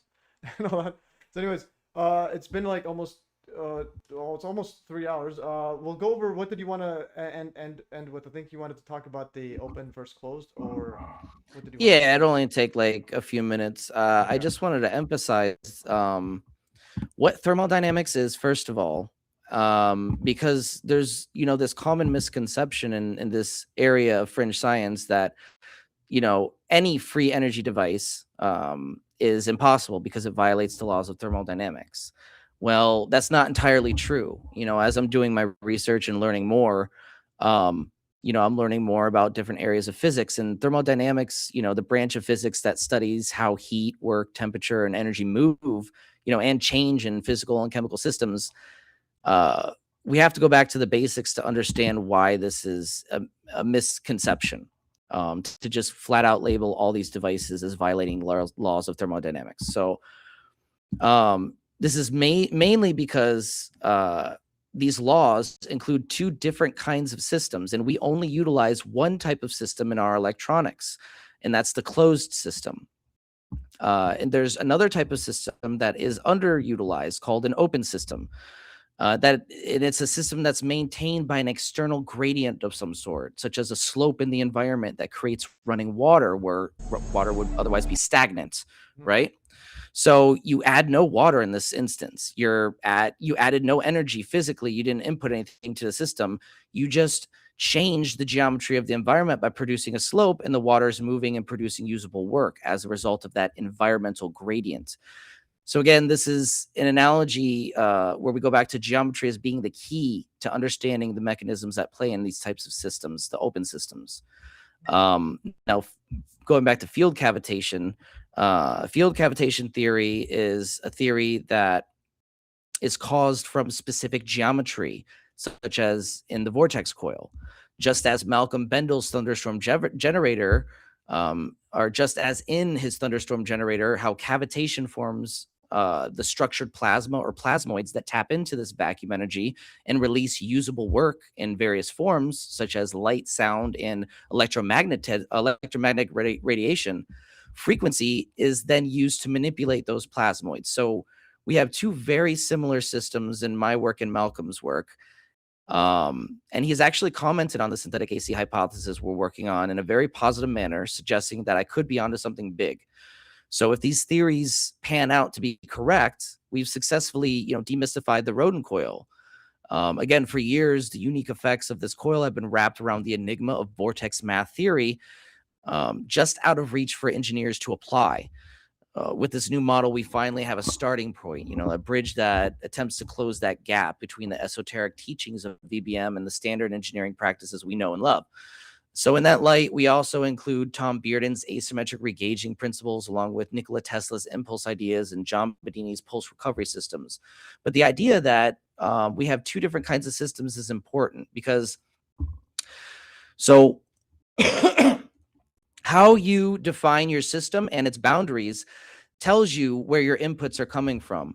So what I mean by this is, imagine a closed seal pot of water, right? This is analogous to a closed system. If we're analyzing it just as the pot of water, and say you have it on a oven or something. So it's sitting on top of an oven and it's being heated up from the bottom. Now you include that oven into the boundary as your input, and you still have a closed system, right?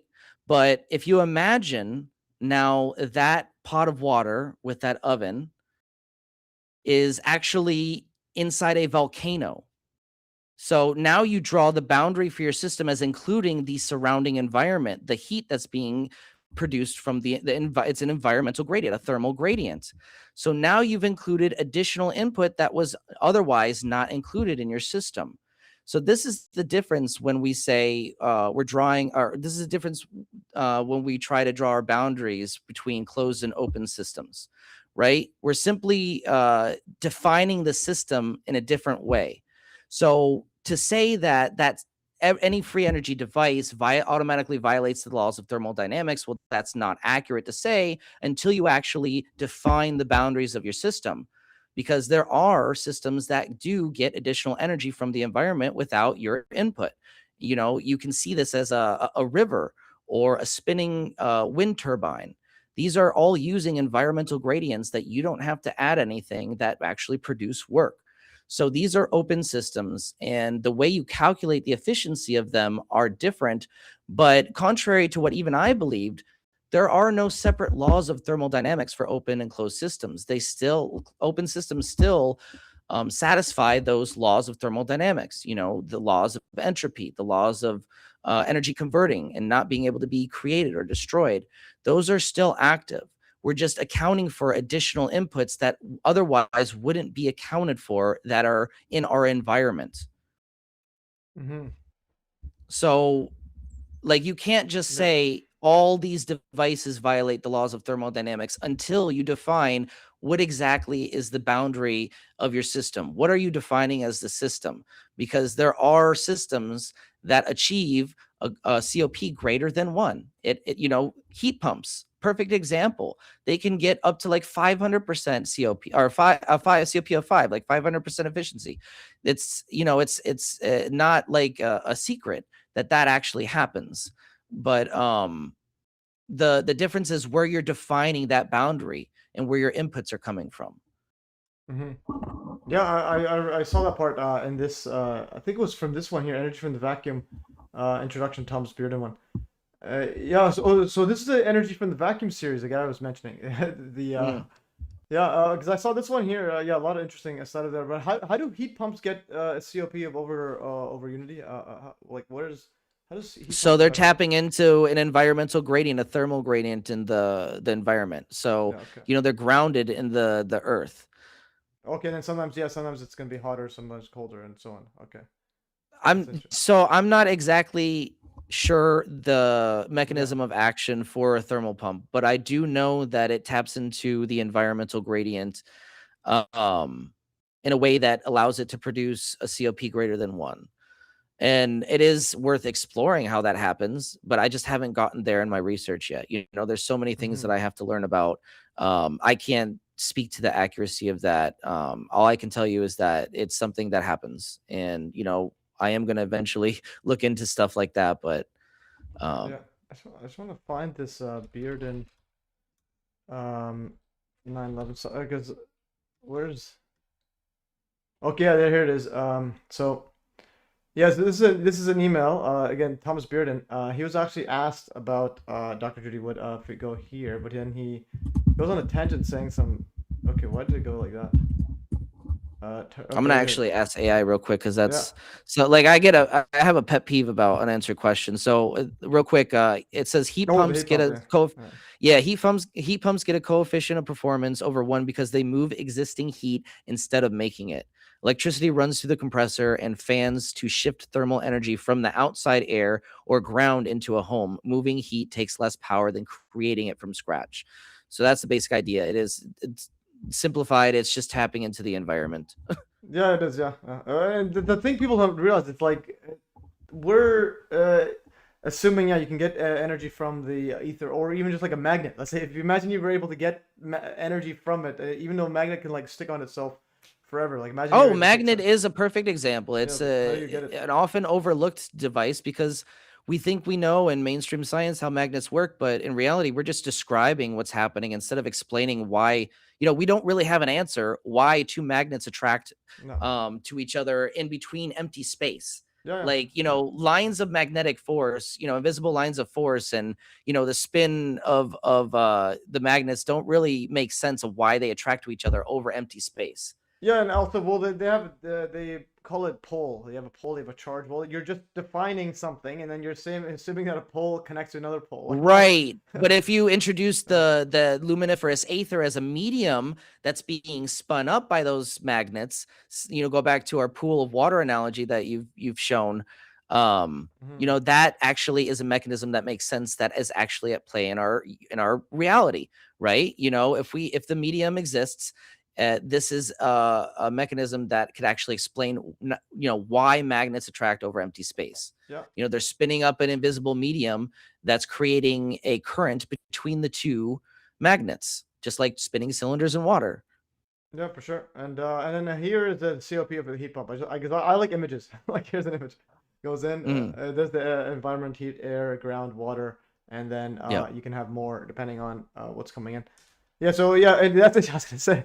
If you have someone with a bunch of hot air, you'll have it over a COP. So if you have Bob Greener in the room, you're gonna have a COP it's over 9,000. And actually, I like this heat pump there. I'll put this here, COP. I'll put it in here because it's good stuff to have. Yeah, COP over 9,000. Yeah, okay, one more thing, is, I want to go because I asked Grok about, I asked this about everybody on Grok, so the Malcolm Mendel, what I'm interesting is that he said that he had some sort of visions or something. I just want to get to that part. Where's the visions? The God one here. So with theoretical foundation plasmoid unification model, Mendel frames a device in a personal mode, mixing plasmoids, cavitation, vortex, implosion dynamics, sacred geometry, frequencies, hermetic texts, theosophy, occult ideas, ether, earth cycles, biblical references, and a 1977 vision from God. Okay, that's the part I'm like, do you know about that or the vision or no? I don't, but I mean, if you listen to Malcolm, he talks about, speaking to the plasmoids that he supposedly embedded in his body. Like he supposedly went through a process where he electrocuted himself with a bunch of negative electricity embedded with plasmoids, and he can supposedly speak to them now. I'm curious as to why they didn't warn him that Donald Trump was a psychopath. Like that's, you know what I mean? Like that's he's an actor. He's a comedian. He's literally a reality TV host, hosting reality. But I'm just saying, like, they warned me. I knew he was a psychopath for years. Is he? We had a brief podcast together, and I tried not to talk about politics, but I didn't know he was a Trump supporter. Oh, what? Is he a QAnon supporter? It wasn't really like. Is he a QAnon supporter too? No, but he did speak about supporting Trump and how Biden would start World War III. And I think it's very ironic now that we're sitting here on the verge of World War III with Trump as the main cause. It's just like, it goes to show you that somebody can be really, really intelligent in one area and just not really have any clue in another area. And that often is the case with politics, with scientists in our fringe area. Like I see it all the time, people confusing communism with you know, like what actual systems we have now. Like there's no country that proclaims itself to be communist. Yet I hear people, you know, in our circles saying, oh, communist China, communist Russia. I'm like, no, these systems are capitalist, dude.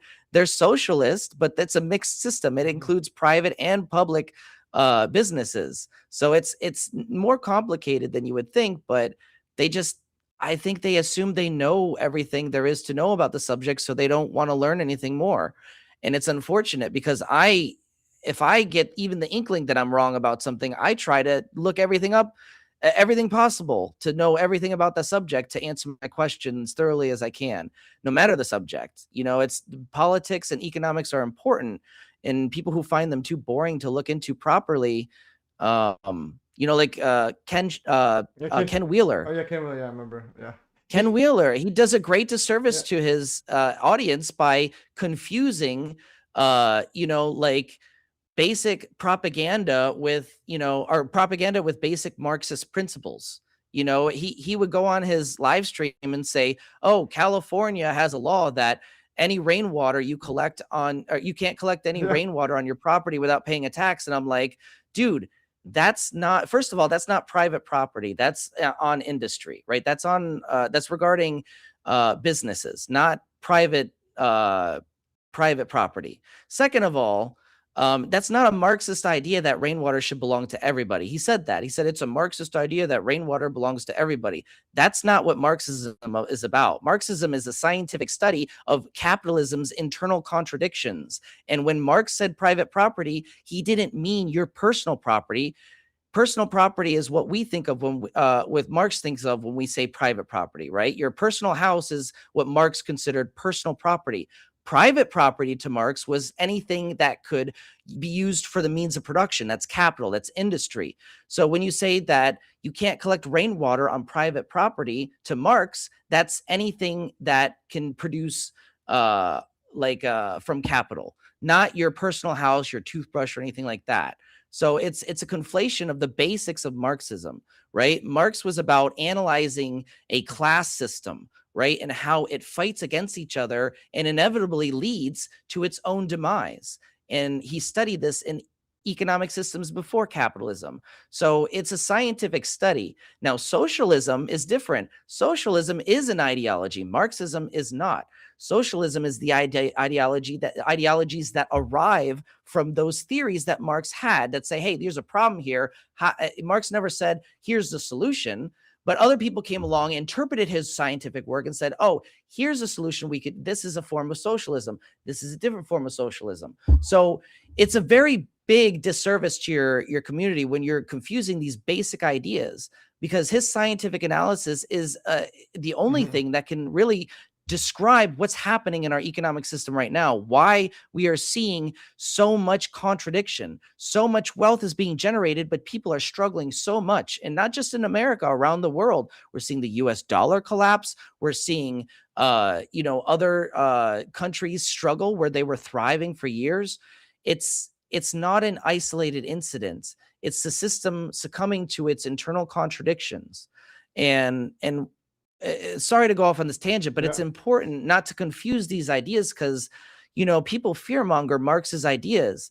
But in reality, he was doing a scientific analysis of our system. He wasn't saying, hey, this is what we need to do about it, right? He fought for workers' rights in any way he could, but he didn't lay out an extensive blueprint of how to get past our current economic system. He just said, hey, here's a problem. People need to start paying attention.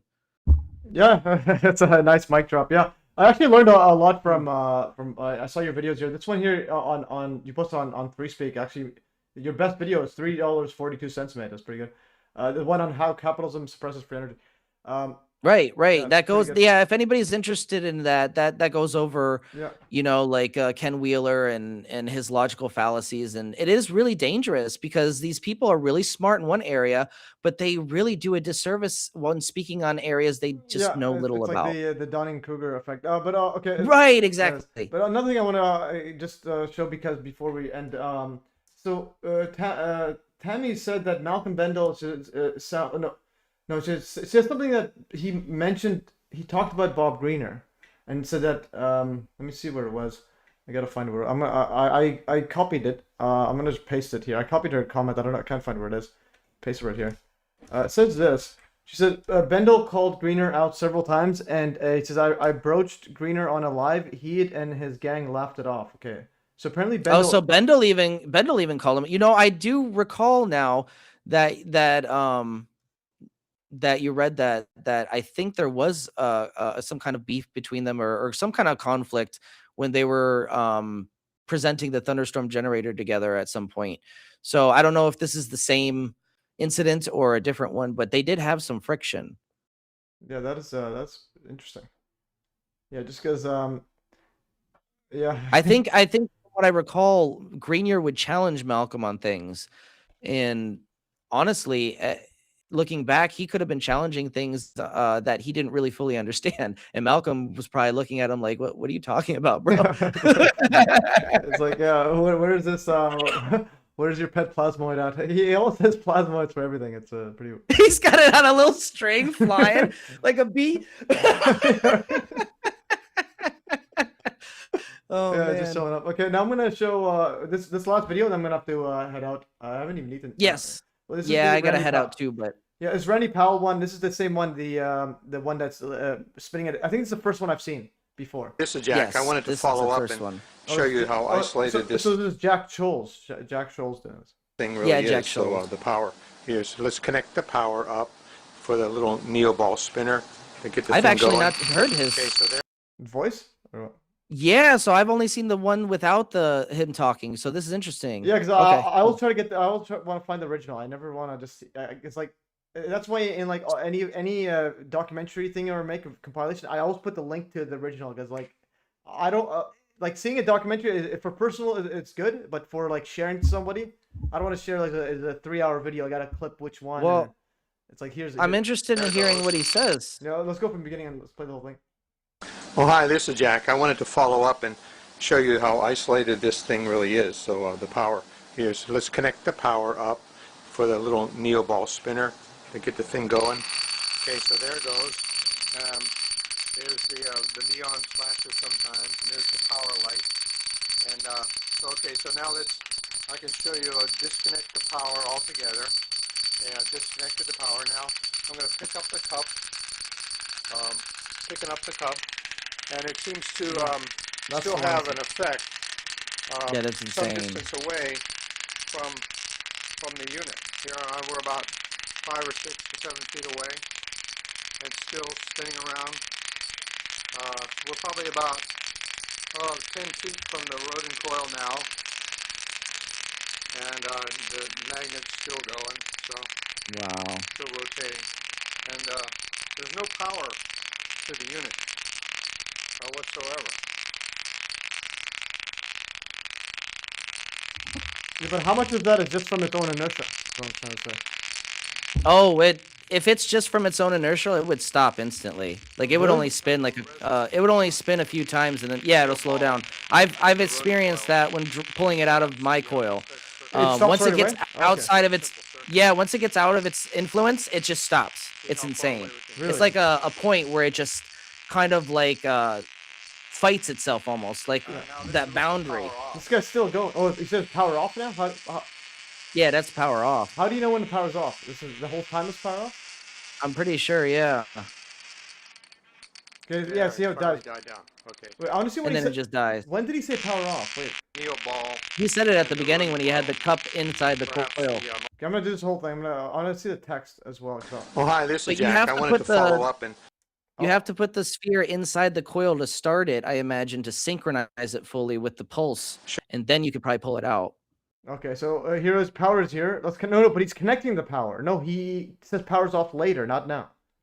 That's Yeah, he probably powers it on to spin it up inside, and then for the little neo ball. once it's synchronized. Oh, hi, this is Jack. I wanted to follow up and show you how isolated this thing really is. So the power here's. Let's connect the power up for the little neo ball spinner to get the thing going. Okay, so there it goes. Okay. There's the neon flashes sometimes, and there's the power light. And so okay, so now I can show you disconnect the power. Okay, there, power's off. Yeah, disconnected the power. Now I'm going to pick up the cup. Picking up the cup, and it seems to still have an effect some distance away from the unit. Here we're about 5 or 6 to 7 feet Imagine away. that being in your electric Still scooter, spinning and around. every time your scooter powers off, or every time you know, you pulse your scooter, you can actually get power on the off phase.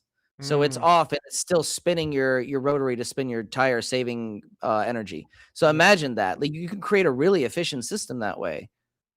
Yeah, but also just for show, like just showing people, hey, it's spinning, it's turning off. Like, what in the world's going on here?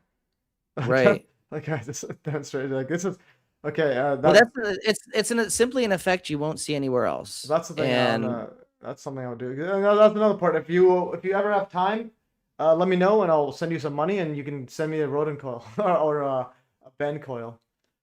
I am going to make a couple of coils. Eventually I will send one to you when I get one. Yes. Yeah, because I'll buy one. I'll buy one off because I do. But I want, because I want to send out some of these lightning thief PCBs to people who have coils. So if you have a coil, I can give you, you know, the lightning thief to mess with as well. Well, I'll send them both. So right now, so you said you open source document everything. Well, 99% of everything. Because my goal is to replicate again the Hudson effect. So I put on my website mes.fm/UFO. So this is from the Hive blockchain, but I just drag it into my own website. So this is my article. So and I made an article on Wednesday. I published basically all my progress. I bought this Tesla coil, recommended by Grok AI. Nice. And here's the stats. The Tesla coil arrived this date. Like, this is the level of detail I'm trying to show you. Like, imagine Daniel Nunes did this. Okay. And then on March 26th. Well, it's good to document everything you can. This one on March 26th, I almost like fried my ears here. I put a video, and I got the Faraday. I was gonna make a Faraday cage. I got the mesh. I got this, and then I got the pet fence, and I wrapped it around. And then Claude AI told me. Actually, no, it's Grok. I'm moving over to Claude now. But I got this grounding wire, and here's the grounding the clamps, and now here's the grounding wire outside the house, so I gotta connect to it. Anyways, and then I have ads as well. That's AdSense, so make some money off that. But yeah, so that's pretty. You test your ground too to make sure it's properly grounded before you do that as well. Because sometimes fucking, especially if the building is older, they'll have like shorts sometimes. Yeah, I'll test everything. Everything's almost burst my eardrums here. This one I almost bursted. I could play the video here. Listen to the video. On a live stream. Look. Oh, I see some sparks, guys. We did it. Watch what happens. Oh, my ears! Oh yeah, you shown that to me. Because I have this, but then you see a slow motion of it. Oh, that was absolutely painful. So you can hear a Tesla coil with these earphones, and then once you do a high voltage zap, your ears it vibrates this and destroys it. Watch it. Right, because it's creating a field that's interacting with the coil and your speakers. Yeah. Well, also the copper in here or the coil, whatever's happening. But watch this right here. It's like, okay, now it's a slow motion. You can see the spark. Oh, and there's me yelling. Yeah. Because remember this. I'm surprised you didn't hit the floor and fall down. Yeah, that was absolutely. But the good thing is you can feel, you can hear it, so you know it's on, and then you go close. And then I got electrocuted once, and it like literally flew me back in my chair because it had wheels on it. Like literally, like I flew back like 3 feet in the chair. I was like, whoa. Yeah, it's next level stuff. Okay, so that's pretty cool. I'm gonna save this video. This one's a good video. I might even re-upload it. That's pretty cool. This is the this is Jack's. What's his name? Jack Scholes. Oh man. SHOU. I think SHOULZE. Scholes. I gotta go in a minute, but I just wanted to emphasize that I am going to release the Impulse driver to everybody, but for those who are Patreon subscribers, like paid subscribers, I am going to release that early for you guys as a thank you. And the Impulse driver tutorial, how to build it, and the new circuit that I built is going to be available on my Patreon for paid subscribers within a couple of days, I'm anticipating. Okay. So if anybody wants to help, fund my research, the best way you can do that is going over to Patreon/BeneficenceTV. Is it you call it Patreon? I call it Patreon. Is that Patreon? Well, Tomato, tomato. Yeah, no, you can tell you have like you have an accent or where. A little bit, yeah. Yeah. Okay. Where's the Patreon? How do you Beneficence TV? I'll send a link in the thing. Yeah. Benefic. Oh, this is the Beneficence. Yeah. Okay, Beneficence TV, and I will send the link out to everybody. You guys, right here, just publish, then subscribe to his Patreon for exclusives, for early video, etc. Yeah, I took a hiatus from Patreon. I haven't really uploaded in a while, but there's a lot of stuff that I have planned for the near future for the paid subscribers. So that's good. You have 20 members. I think I have like 3. Mine's like, just give me some money for well, most of them are free members, but because I do have a lot of free content on there as well. Okay, that's great stuff. Okay, so I'm gonna publish this. I'm just gonna save the notes part here, just for my sake. Yeah. Anyways, that's pretty epic. Anything else you want to say to the audience? I'll open up this thingy here. A lot of comments. Just want to thank everybody for tuning in, and thank you for the opportunity to come back on the live stream and talk about my work.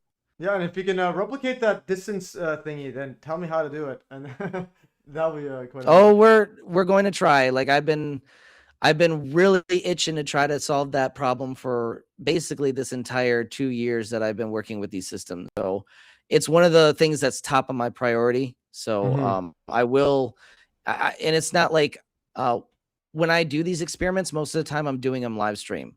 So it's not like I'm, doing a lot of this in the background. A lot of times that I'm discovering stuff, it's live on stream. So, you'll see it when I, start experimenting with the synchronicity again. But I have another coil that I need to build first before we continue that. I think we're going to build a more delicate, more geometrically symmetrical and precisely placed geometry for the coil. Oh, sounds good. Okay. Yeah. Looking forward to your work there.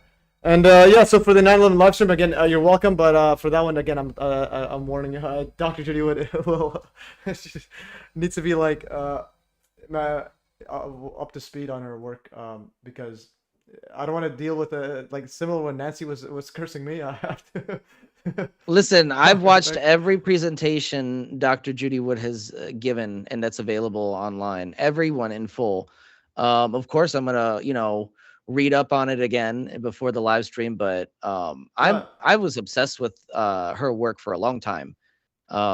So yeah, I think it would be really great to talk about some of that stuff. Yeah, that sounds good. And then and also she might also be laughing at Bob Greener too, so just prepare yourself. Yeah, but it's gonna be pretty epic there. Yeah, there'll be a lot of celebrities there. All right, Chris checked my email. Yeah, I saw an email you sent. Playlist right here. Pete, he said something in here. Oh, player's narration sketch idea. Yeah, definitely. I'll check it out. Anyways, that was great. I'm gonna close the stream, and then we could have you can say something private if you need anything. How do I get to the stream? Okay, guys, that's all. Thanks for joining, and have a great day, guys. I'm gonna end the stream. Thank you, everybody. Yeah. Okay, this says thank you, Beneficence and chat and all. Okay, and adios.